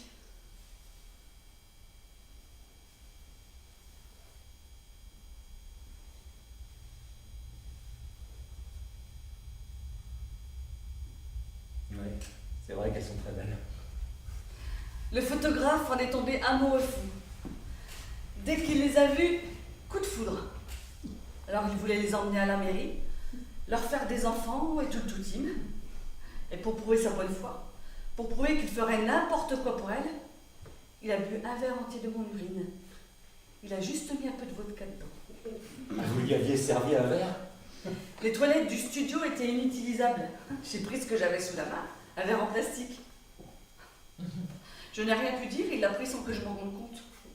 Et à quoi il a trinqué? À la santé? Et vous savez le pire dans l'histoire? Vous aviez vos règles? Ah Je sais pas, je m'attends à tout maintenant avec vous. non, c'est juste que la pauvre fille issue de la couvée spéciale que je suis, elle était presque flattée qu'un homme puisse faire ça pour elle. Elle a effectivement pris ça comme une preuve de dévotion. Vous l'avez épousé? Quand même pas. Il faisait peut-être ça à toutes les mains qui poussaient la porte de son studio. Peut-être. N'empêche que j'aurais dû déguerpir en lui collant une baffe, mais je suis restée là, bouche bée. Je me sentais exister. Faudrait pas non plus que vous tombiez sur un type comme petit votre sœur. Vous. Ça risque pas. Je sais pas ce qu'il faut, là où il faut. Ma sœur était vraiment belle, elle. Vous avez vos mains? Vous vous en contenteriez? Enfin, moi, je suis pas le bon exemple. Répondez. Oui. Mais j'aurais les seins d'une autre, le cul d'une troisième, les yeux d'une quatrième. Et il fut aussi un temps où j'aurais eu le portefeuille d'une cinquième. Le portefeuille? Je J'étais très con plus jeune. Encore plus con, madame. Vous avez vendu votre corps. Et mon âme avec. J'avais 20 ans. Personne n'est au courant. Je plaisais beaucoup aux femmes, vous savez. Ah. Est-ce que ça a changé? C'est différent. Je suis différent. Pas mieux, non, mais pas pareil.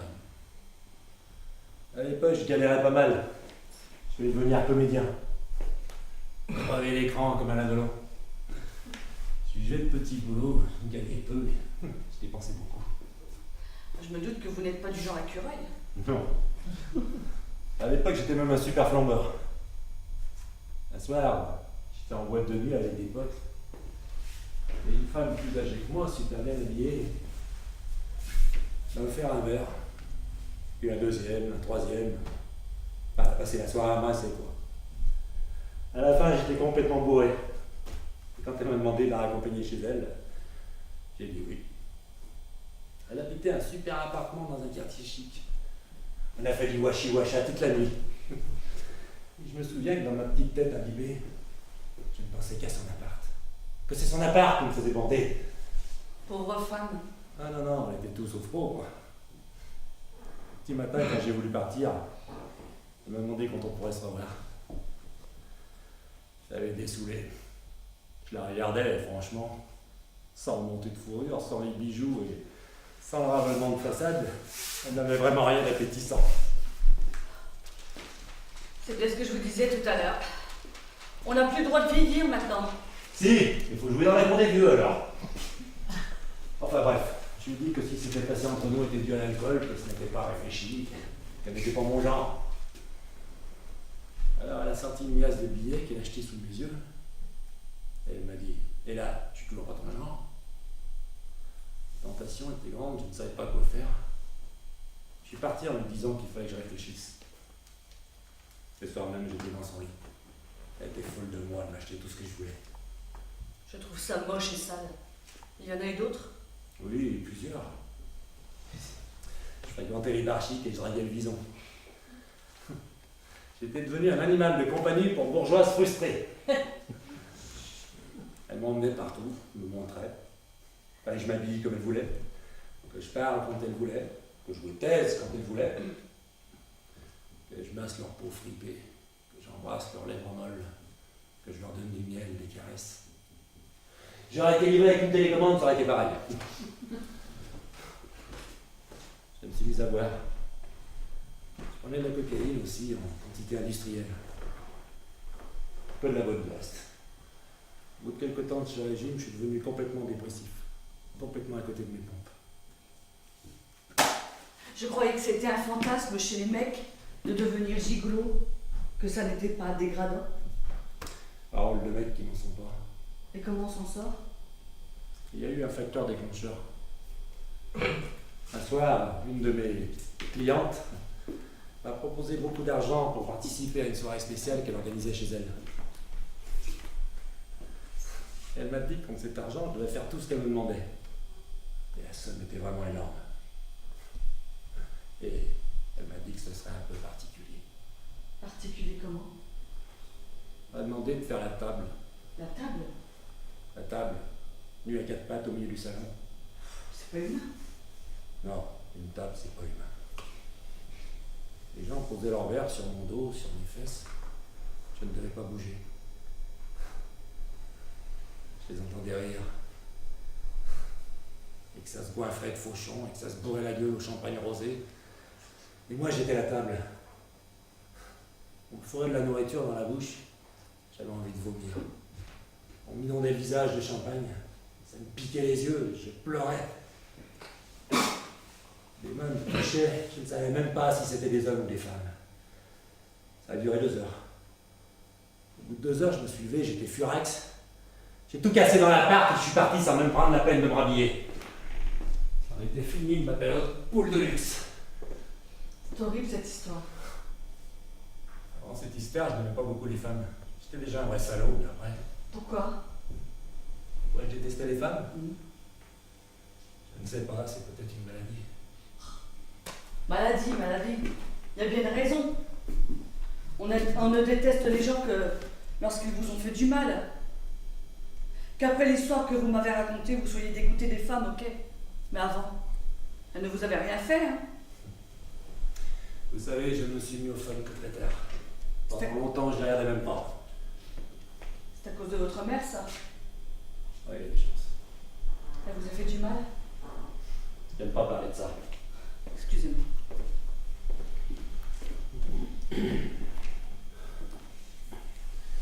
Non, elle m'a pas fait trop de mal, elle m'a fait trop de bien. Au contraire. C'est pas un problème, ça. Ma mère était folle, mais cliniquement folle. Suivi? Oh oui, en permanence. Par des martiens, de la Gestapo, des pigeons espions, des sorciers déguisés en palaire. Et vous voulez que je vous dise?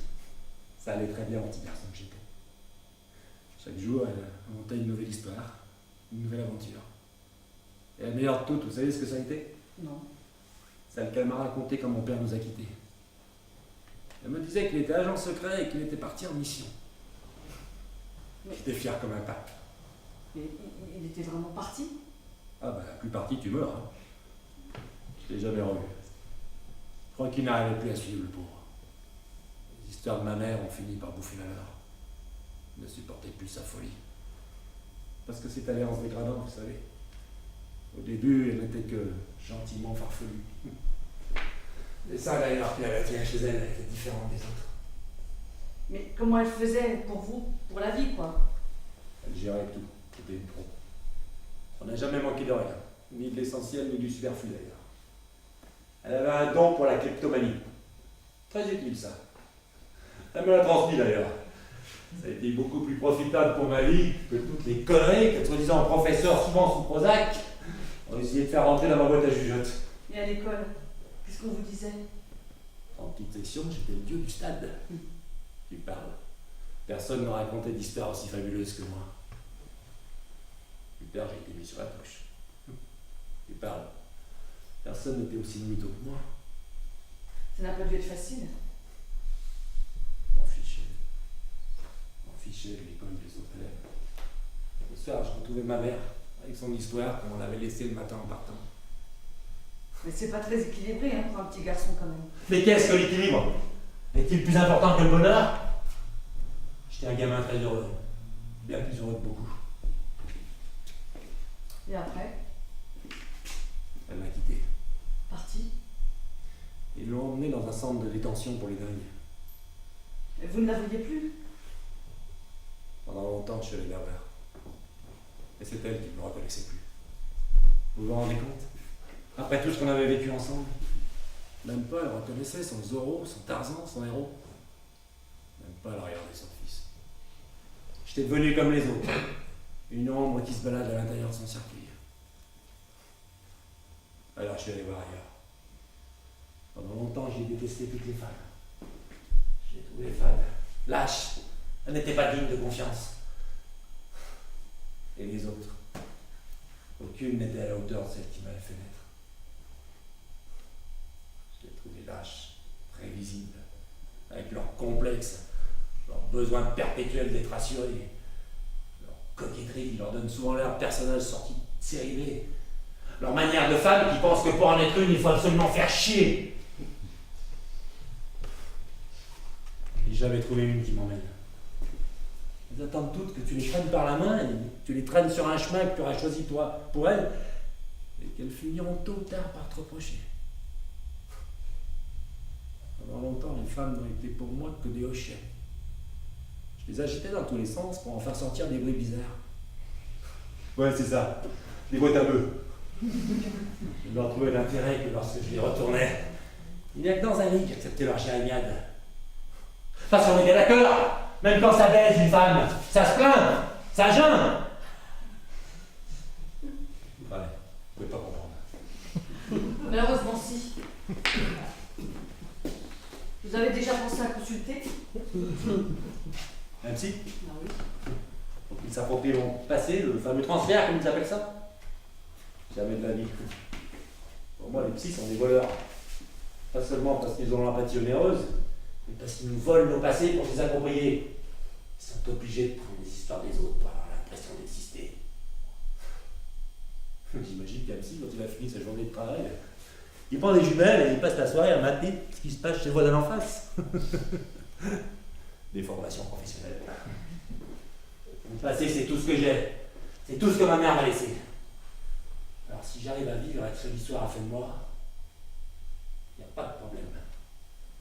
Les autres, je m'en fiche. On ne peut pas plaire à tout le monde. C'est vrai qu'après tout, il n'y a de questions que quand on la pose et de problèmes que quand on le nomme. Exactement. Et puis il faut voir votre bon côté des choses. Vous ne laissez personne derrière vous. Pas de veuve éplorée. Exactement. Et pas d'enfant non plus. Quand bien même il y en aurait un caché quelque part. Il aurait été conçu à l'insu de votre plein gré. Donc pas de cas de conscience de ce côté-là non plus. Vous avez tout compris. C'est beau la vie. On n'a pas tous besoin de vivre dans un roman pour être heureux. Et c'est vous qui dites ça? Vous me regardez comme si j'étais un monstre. Comme si je n'avais rien compris à l'histoire. Oui, je suis un égoïste. Oui, je suis ma priorité dans la vie. Et alors? Tout le monde se regarde de mon nombril. Moi, je ne suis pas hypocrite, c'est tout. Ah non. Tout le monde ne se regarde pas de nombril. Moi, c'est pas mon nombril que je regarde. C'est mon anus. Votre quoi? Mon anus. Vous êtes dingue. C'est à cause de Boule et Bill. De qui? Boule et Bill, la BD. Quand on était petits, c'est... Vous savez pas? Vous vous rappelez pas? Oh, ça reprend bien là. Vous pétez les plombs. Mais non. Dans un numéro, on expliquait à Boule et à Bill que le point commun entre tous les mammifères, c'était le nombril. Et moi, j'étais très jeune, je me suis amusée à en chercher d'autres. Et vous avez trouvé? Eh ben oui. Oui, mon cher. Je pense que tous les mammifères ont aussi comme point commun un anus. Et je suis allée le voir. Votre trou du cul? Le pape. Bien sûr, mon trou du cul. Je posais un miroir au sol. Je m'accroupissais au-dessus. Et je le regardais. J'ai jamais entendu un truc aussi. Il me rappelait à l'ordre. Quand tu prends conscience de ton anus, tu prends conscience de la réalité, de la vie telle qu'elle est vraiment. Tu te prends moins au sérieux. On a tous tendance à oublier que nous ne sommes à la base qu'un magma organique. Et non, on est là, on se prend pour des petits dieux en portions individuelles, non. Tout ce qu'on nous demande, tout ce que la nature nous demande, c'est d'ingérer et de digérer, de faire rentrer et de sortir de la matière. Ça va avec la reproduction aussi. Et nous, on s'en raconte. On n'a même plus le bon goût d'offrir nos excréments à la terre, non. Non. On les offre à une cuvette en faïence qui n'en a strictement rien à faire. Vous êtes vraiment sérieux. Je ne suis pas certaine. Et vous aussi, vous devriez créer un nouveau groupe pour la réhabilitation des trous du cul. Mais sur Facebook, par contre. Facebook, mais qu'est-ce que vous avez tous avec ça? Site de regroupement social. De quoi? Site de regroupement social. On va tous être inscrits, on s'échange les potes, c'est génial. Ah non. Je veux pas de ces habits-là, je n'en ai pas beaucoup, mais à mon cas, Vous restez tout le temps seul chez vous le soir? Non, je reste pas tout le temps chez moi, enfin. Vous restez seul avec vous-même. En tout cas, je ne collectionne pas les potes virtuels. Vous savez, la solitude est à consommer avec modération. Ah, par contre, l'amitié, c'est vrai qu'aujourd'hui, c'est immodéré. La nouvelle addiction à la mode. Dans un jeu vidéo, quand tu n'as pas assez de points, tu perds. Dans la vie, quand tu n'as pas assez de potes, tu perds. Tu n'es rien. Je trouve cette amitié-là égocentrique. Moi, j'ai mes potes de toujours. Je peux entendre leur voix, les toucher, leur taper dans le dos, moi ça me va. Mais c'est une vraie ouverture sur le monde. Ah, il est carrément beurre le monde là. L'amitié se mendie, elle ne se mérite pas. Il te faut des potes pour prouver aux autres que tu existes. Tiens, je suis sûre que le nombre d'amis affichés sur votre page profil détermine si oui ou non on va vous accorder notre propre amitié. On ne devrait plus parler d'amis, mais de clients. C'est toujours vendu. Ah non, pas à ce point. L'amitié, ça avait quelque chose de sacré. Hein. Vous pouvez continuer à rencontrer des gens autrement, l'un n'empêche pas l'autre. Ah bien sûr. Dans les bars, tu rencontres encore des gens. Tu leur dis bonjour. Je m'appelle Béatrice, ils te disent bonjour. C'est Thierry, Mélanie, Fanny, Bertrand. Ça échange 2 ou 3 banalités et ça se promet de se capter sur la toile. Effectivement, tu les retrouves sur le réseau.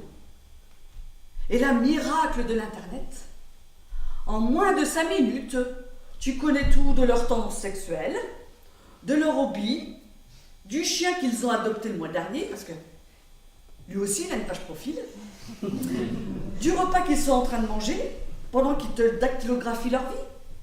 Et le tout, photo à l'appui s'il vous plaît. Vous exagérez. Ah bon? Bah oui. En général, on mange avant ou après le chat. Hein. Demain libre pour taper, c'est mieux. En tout cas, je trouve tout ça pathétique. J'adhère pas. Mais c'est le progrès. Le résultat, c'est que les échanges se font, ça se connecte, ça circule. Le résultat, c'est que, dans pas longtemps, on sera tous fichés sur des milliers de fichiers différents. Il n'y a plus rien de personnel dans la mention renseignement personnel. Hein. On les divulgue à tout bout de champ pour tout et n'importe quoi. Le résultat, c'est que tout s'est connecté à votre site de regroupement social. Il forme un bon troupeau qu'il est facile de garder à l'œil. À l'œil de qui? Du système, bien sûr. La théorie du grand complot. Elle n'a jamais été autant d'actualité. Vous prenez vraiment les gens pour des cons. Ils créent eux-mêmes les mots dans lesquels ils vont cuire. Tout dans la dévotion. Attendez de voir dans quelle mesure tout ce que je vous dis sera exact. On est dans l'ère de la consommation. Consommation. On nous somme et on nous ordonne d'être cons. Et nous, on fonce. Quelle idée. Et tiens d'ailleurs, on est entré dans un système où ce ne sont plus les politiques qui ont le pouvoir, ce sont les médias. Et tiens d'ailleurs, pour les votes, eh bien vous savez quoi? C'est que ça ne me concerne pas, je ne vote pas. D'ailleurs, je pense que le droit de vote, c'est juste le droit de fermer sa gueule pendant 5 ans et rien d'autre. Eh bien vous verrez bientôt, on ne parlera plus des élections en termes de vote, mais en termes d'audimat. Tout se fera par SMS. Après avoir suivi via la télé-réalité la vie quotidienne des candidats à la présidence durant leur campagne électorale. Consommation. Pas étonnant que vous n'arriviez plus à rire.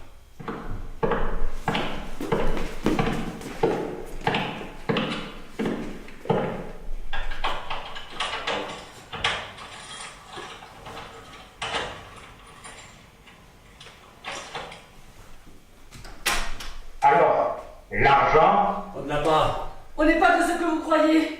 On n'a pas d'argent. Ok, vous prendre moi pour un couillon. Moi, mon cerveau pas rigoler. Toi, la fille, tout rien. Moi? Pourquoi? Qu'est-ce que vous allez faire? Couper. Quoi? Couper quoi? Toi, Orteil. Oh non, Blanca. C'est parler trop. Non, je vous en prie. Tout rien, vite.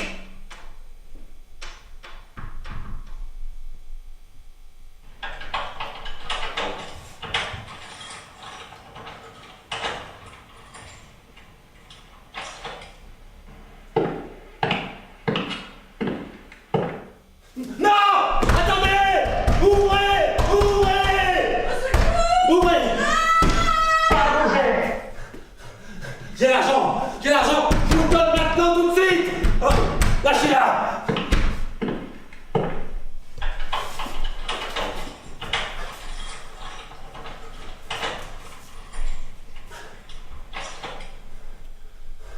Avoir l'argent, ici. Rendez-la-moi, je vous donne l'argent. J'en ai plein d'autres comme ça. Rendez-la-moi. Oui, j'en ai plein en haut. Dans la chambre. Quelle chambre? 23. Chambre 23. On va voir si pas vrai. Si elle coupe la langue à la fille, et toi? Toi d'abord. Les cheveux.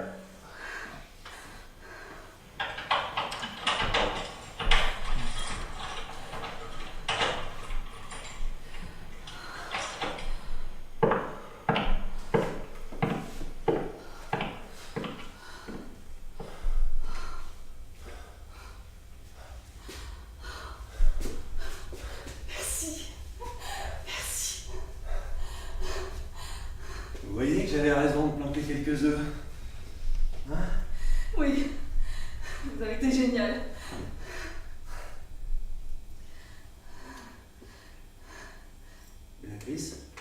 Oui.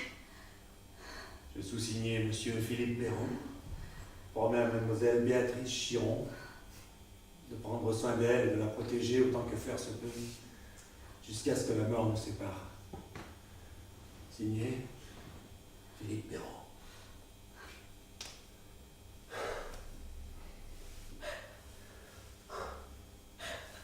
En fait, Jackie a raison. Quand on prend vraiment conscience qu'on va mourir, on fait moins le malin. Je sais. Je me vois étendu et quand je rentre à l'intérieur de moi, c'est noir. Infiniment noir. Pensez à autre chose. C'est horrible, il est de l'après qui n'existe peut-être pas. De moi qui n'existerait plus. Arrêtez-vous, vous faites du mal. Je ne veux pas mourir. C'est moi non plus.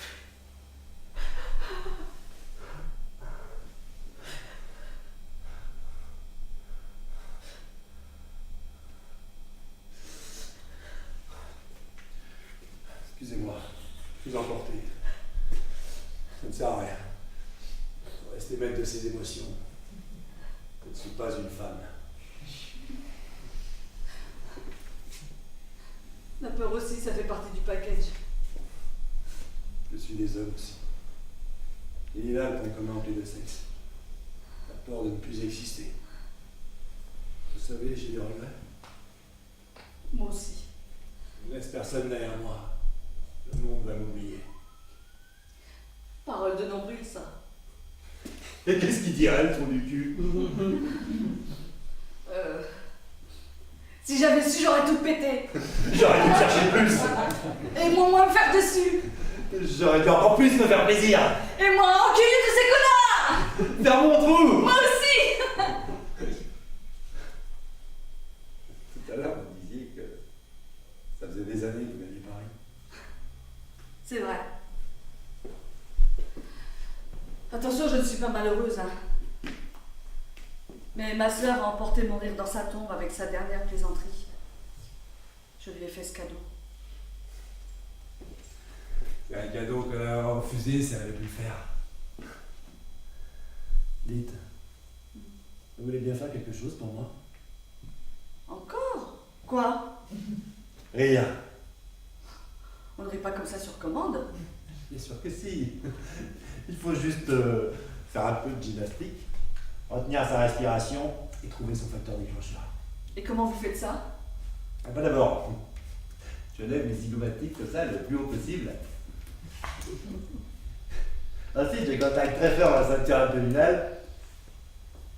Et j'arrête de respirer comme ça, je suis certain que la finir par exploser à un moment ou à l'autre. Vous avez l'air ridicule, vous savez. On s'en fiche, faites comme moi. Plus haut les zygomatiques. Plus contractés les abdominaux. Bien, maintenant, ne respirez plus. Il faut penser à quelque chose de drôle. C'est ça le facteur déclencheur.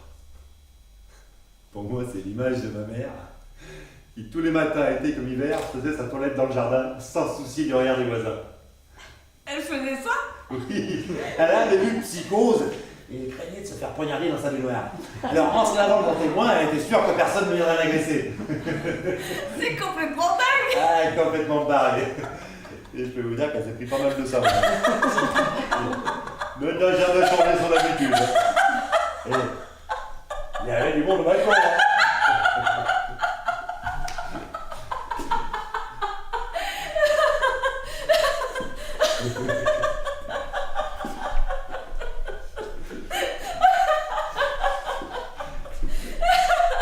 Et quand le rire est parti, hein, faut faire un effort pour l'arrêter.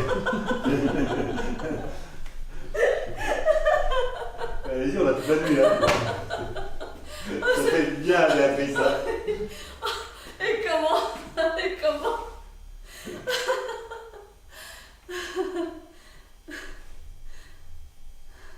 Il va fermer. J'ai faim. Mais mangeons alors. Ça, c'est une bonne idée. Qu'est-ce qui vous ferait plaisir? Ah, je ne sais pas, mais j'ai tellement faim que je pourrais avaler un steak gros comme moi. Oh, un steak d'éléphant alors. Ah bah merci. m'occupe de préparer le dîner et vous, pendant ce temps-là, vous avez qu'à mettre la table, d'accord? Bien, chef.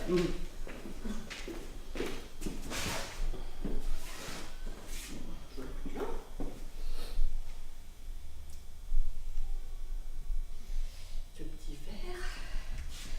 Vous croyez qu'ils ont des bougies? Oui, je crois que j'en ai vu dans le placard à la porte d'entrée. Ah oui, j'ai trouvé. Vous avez du feu sur vous?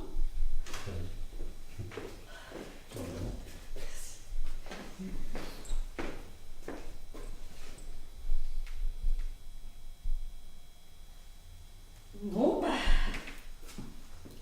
Voilà. De mon côté, c'est prêt. Ah bah, lui bien aussi. Passez à table. Attendez. Un repas comme celui-là mérite une robe de soirée. Oui.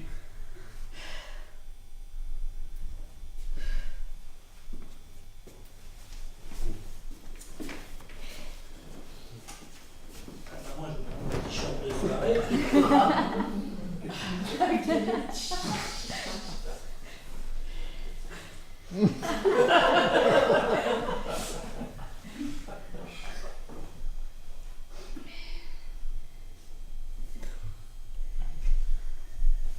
Qu'est-ce que vous avez mangé au globe? Comme vous. Pique-assiette. Philippe, j'ai besoin d'aide. Oui. S'il vous plaît.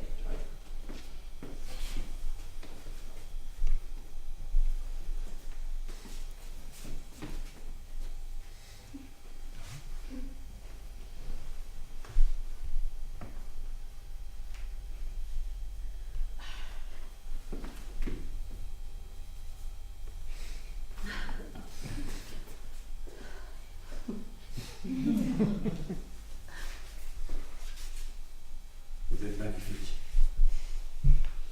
Je sais.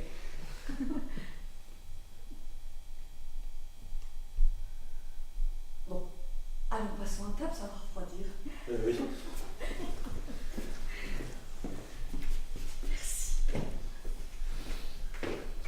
Ah, attention, c'est chaud.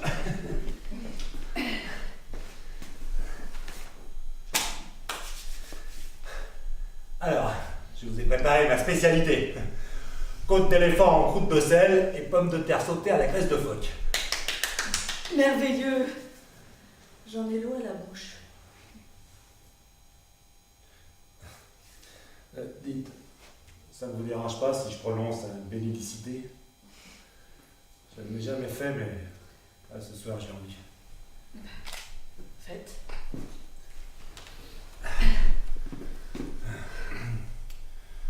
Je te remercie, Seigneur, pour tes bontés. Merci pour ce repas magnifique que tu nous offres. Merci de nous guider sur le chemin du bonheur.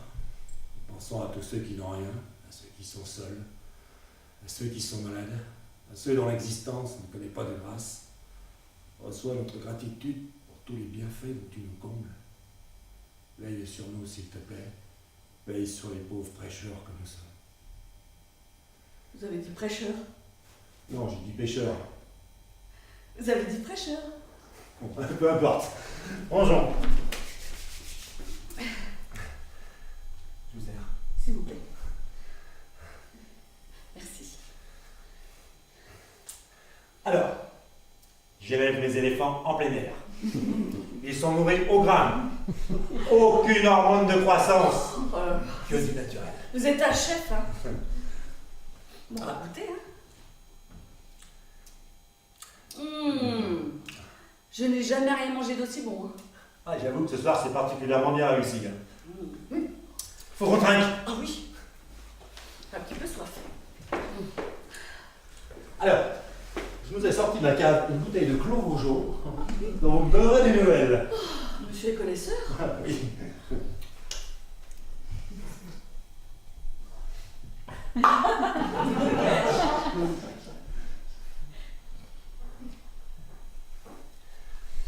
Alors, à quoi trinquons-nous? Au présent. Au passé et au futur? Pas à l'imparfait. Non, pas à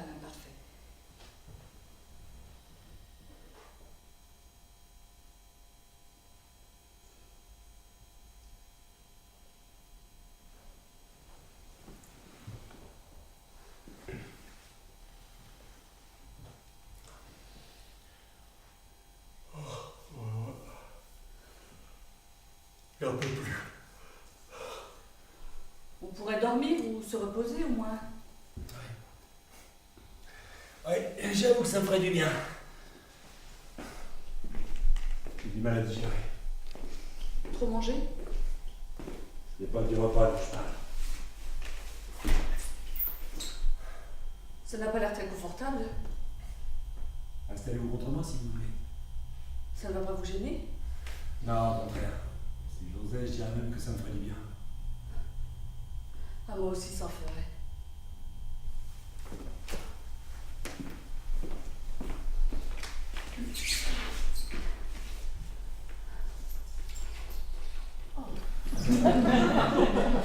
Je suis désolé, c'est vous, hein. Ça fait une éternité que je n'ai pas dormi dans les bras d'un homme. Et que vous avez fait l'amour. Je ne sais même plus en quoi cela consiste. Comment se fait-ce? C'est que je ne fais pas beaucoup de rencontres intéressantes, vous savez. Vous êtes trop fermé. Je ne sais pas comment m'y prendre avec les hommes. Et tous les gens en particulier. Si je peux me permettre, lorsqu'on vous rencontre, vous ne semblez pas très sympa. C'est même carrément écrit chieuse de première catégorie sur votre front. Essayez d'être plus gentille. Plus gentille. La dernière fois qu'un homme m'a demandé d'être gentil avec lui, je me suis retrouvée dans le sale drap. Au sens propre? Au sens figuré. C'est une des rencontres dont j'essaie de vous parler. Qu'est-ce qui s'est passé? Eh bien, je ne sors pas beaucoup, mais il m'arrive d'avoir envie de boire un verre. Jusque-là, tout est plutôt normal. Généralement, je fais le pilier de comptoir. Alors je finis toujours par me coltiner le soulard en rude à la gueule de travers des fins de soirée. Il n'est pas difficile à envoyer Vinci, celui-là qui tient un film de lui. On peut dire qu'à ce stade de la soirée, je ne suis pas vaillante non plus. La tête à l'envers. Ça peut m'arriver. Une nuit, j'ai eu chaud aux fesses. Vous vous emmerdez? Un type a voulu abuser de moi sur un parking. Comment vous avez fait? Je l'ai allumé, Le pauvre, vous n'avez pas fait ça quand même. au sens propre cette fois-ci. Il était sorti avec sa bouteille de whisky et moi avec ma canette de bière. Puis il a commencé à méchamment me tripoter. Alors, je l'ai assommé avec ma canette. Il est tombé, j'ai paniqué. J'ai eu peur qu'il ne se relève. Je ne savais pas si j'étais capable de courir assez vite, du moins courir assez vite pour qu'il ne puisse pas m'attraper. Alors j'ai pris sa bouteille de whisky. Je voulais lui en mettre dans les yeux pour l'aveugler, mais je lui ai aspergé tout le visage. Le type était furax. J'ai eu peur. J'ai pris ce que j'avais dans la poche, un briquet, et un vieux journal traîné au sol. Je l'ai pris, je l'ai allumé, il y a eu une grande flamme. Et le type était tellement imbibé d'alcool qu'il a pris feu. Pourquoi tout ça? Pourquoi ne pas être tout simplement parti en courant pendant qu'il était encore à terre? Je ne pouvais pas. Si elle s'était même courir après, c'est horrible d'être poursuivi, d'avoir son ennemi dans le dos. Et puis, je n'étais pas capable de réfléchir rationnellement. Il est vrai. Le type était tellement bourré qu'il n'a pas réussi à s'éteindre tout seul. C'est ça quand on a le feu au cul. Et moi, je suis restée là à le regarder se consumer. Il criait, il gigotait dans tous les sens, on aurait dit une anguille. Au bout de quelques minutes, un gars est venu à son secours. Des dégâts? Il y a laissé sa peau. Bien fait. Et moi, je me suis retrouvée dans une mer de noir. Pourquoi? Les flics sont arrivés, ils ont pris des dépositions. C'était en état de légitime défense. J'ai outrepassé la légitime défense. Il y a invoqué le fait que vous étiez sous le choc, que c'est la première idée qui vous soit passée par la tête. C'est ce que j'ai fait. Mais accusé pour homicide involontaire. J'ai pris du sursis, vous savez. C'est le monde à l'envers. Non. La justice française. Et lui? Il a pris cher.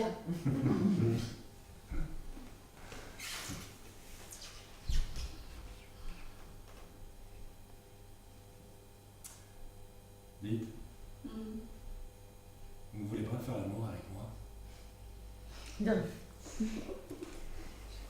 Eh bien, je ne sais pas. La bienséance voudrait qu'une fille convenable ne couche pas dès le premier soir. Et que dit la bienséance au sujet du dernier soir? Allez, vas-y, Béa. Éclate-toi.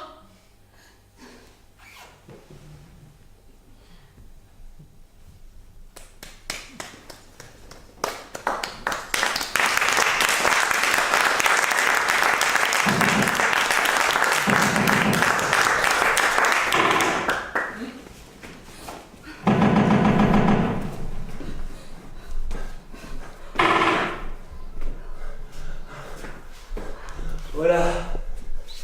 Je crois qu'on y est. Je vais pas mourir. Non, je vais pas mourir. Non, Philippe, je vais mourir, je vais pas mourir. Non.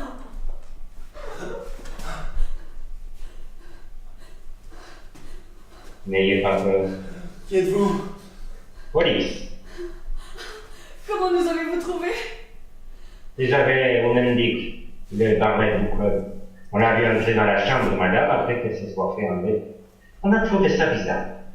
Il devait chercher les billets qu'il pensait cachés sous le lit. On l'a fait pareil. On peut être très persuasif ici. On sait. On a pu se rendre compte de l'efficacité de la persuasion locale. Vous êtes libre maintenant. Vous préférez rester ici? Non. Non, c'est juste qu'on croyait que tout finirait là. Il faut qu'on se fasse à l'idée. Désolé d'avoir perturbé vos plans, d'avoir modifié votre destin. Ça ira. On s'en sortira.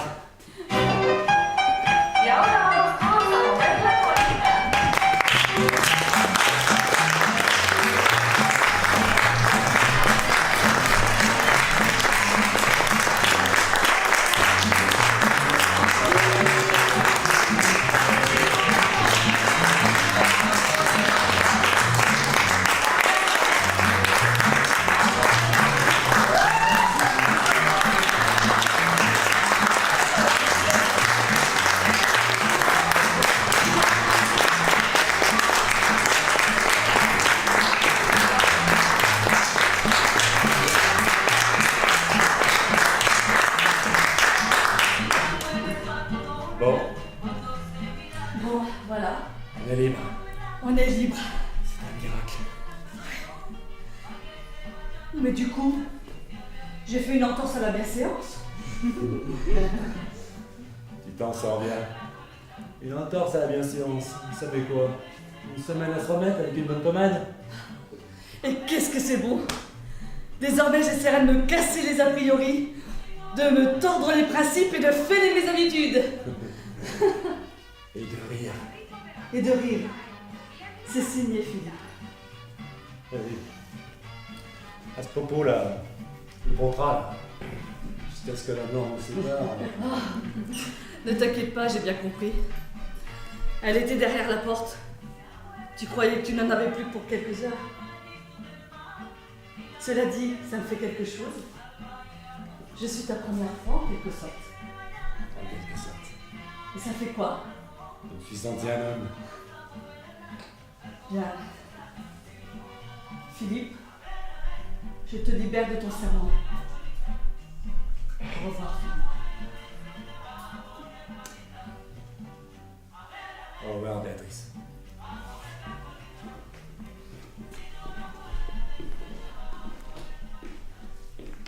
Béatrice, Oui? on pourrait peut-être en mettre ça. Ah ben franchement, vu cette histoire, moi je suis pas certaine que... Non, mais pas tous les chapitres.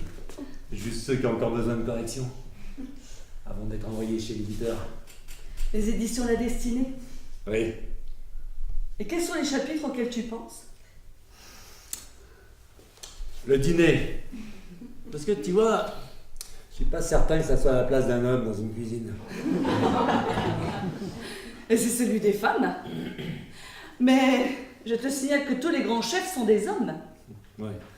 À mon avis, ou ils sont pédés ou ils n'ont pas coupé le cordon. Bleu. N'importe quoi. Ben tu sais quoi? Je ne sais pas cuisiner, moi. Ça, j'avais franchement bien compris que tu n'étais pas du genre qui fait le ménage, qui chante de jolies chansons en préparant de bons gâteaux, qui sourit tout le temps, qui n'a que des potes à quatre pattes et qui dort beaucoup. Par contre, toi, tu l'as le genre qui passe son temps à dormir sur le canapé, pas celui qui passe son temps à chasser les démons de sa princesse. Hein. Tu sais quoi? Quoi? On est dans une bonne grosse merde.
Ce soir, c'est un peu particulier. Oui. Hein? Non, ne me demande pas de faire la tâche, toi. Va en acheter une, chica. Alors ce soir, on voudrait quand même remercier des personnes qui nous ont aidés pour cette pièce. Alors en premier, c'est dans le désordre, peu importe. Hein. Thibaut, qui nous a aidés pour les bruitages. Voilà, on sait pas où il est. Enfin, bravo.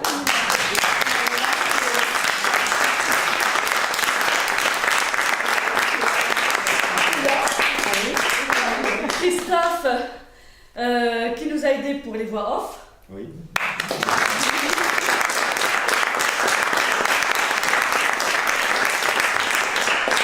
Nos accessoiristes, plateau, Kevin.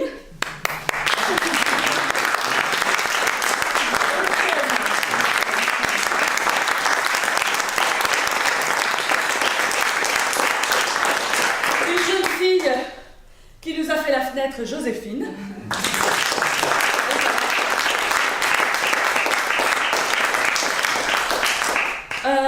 Remercier aussi Claude Monteil et Thierry Pietra qui nous ont... Et Alain. Et Alain, qui sont là pour veiller sur nous. Pour l'aide de la mise en scène aussi, Thierry. Voilà.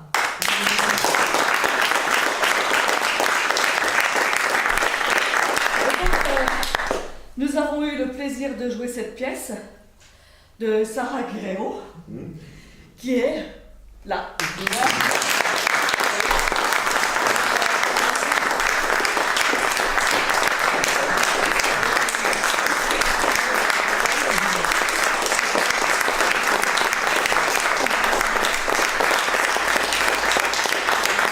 Merci beaucoup pour votre présence.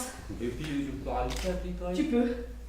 On va faire que nous deux. Oui. Hein, parce que vous avez été un bon public ce soir. Oui. Hein. Alors, on va simplement vous applaudir. Parce Oui. que si vous n'êtes pas là, on n'est pas là. Voilà.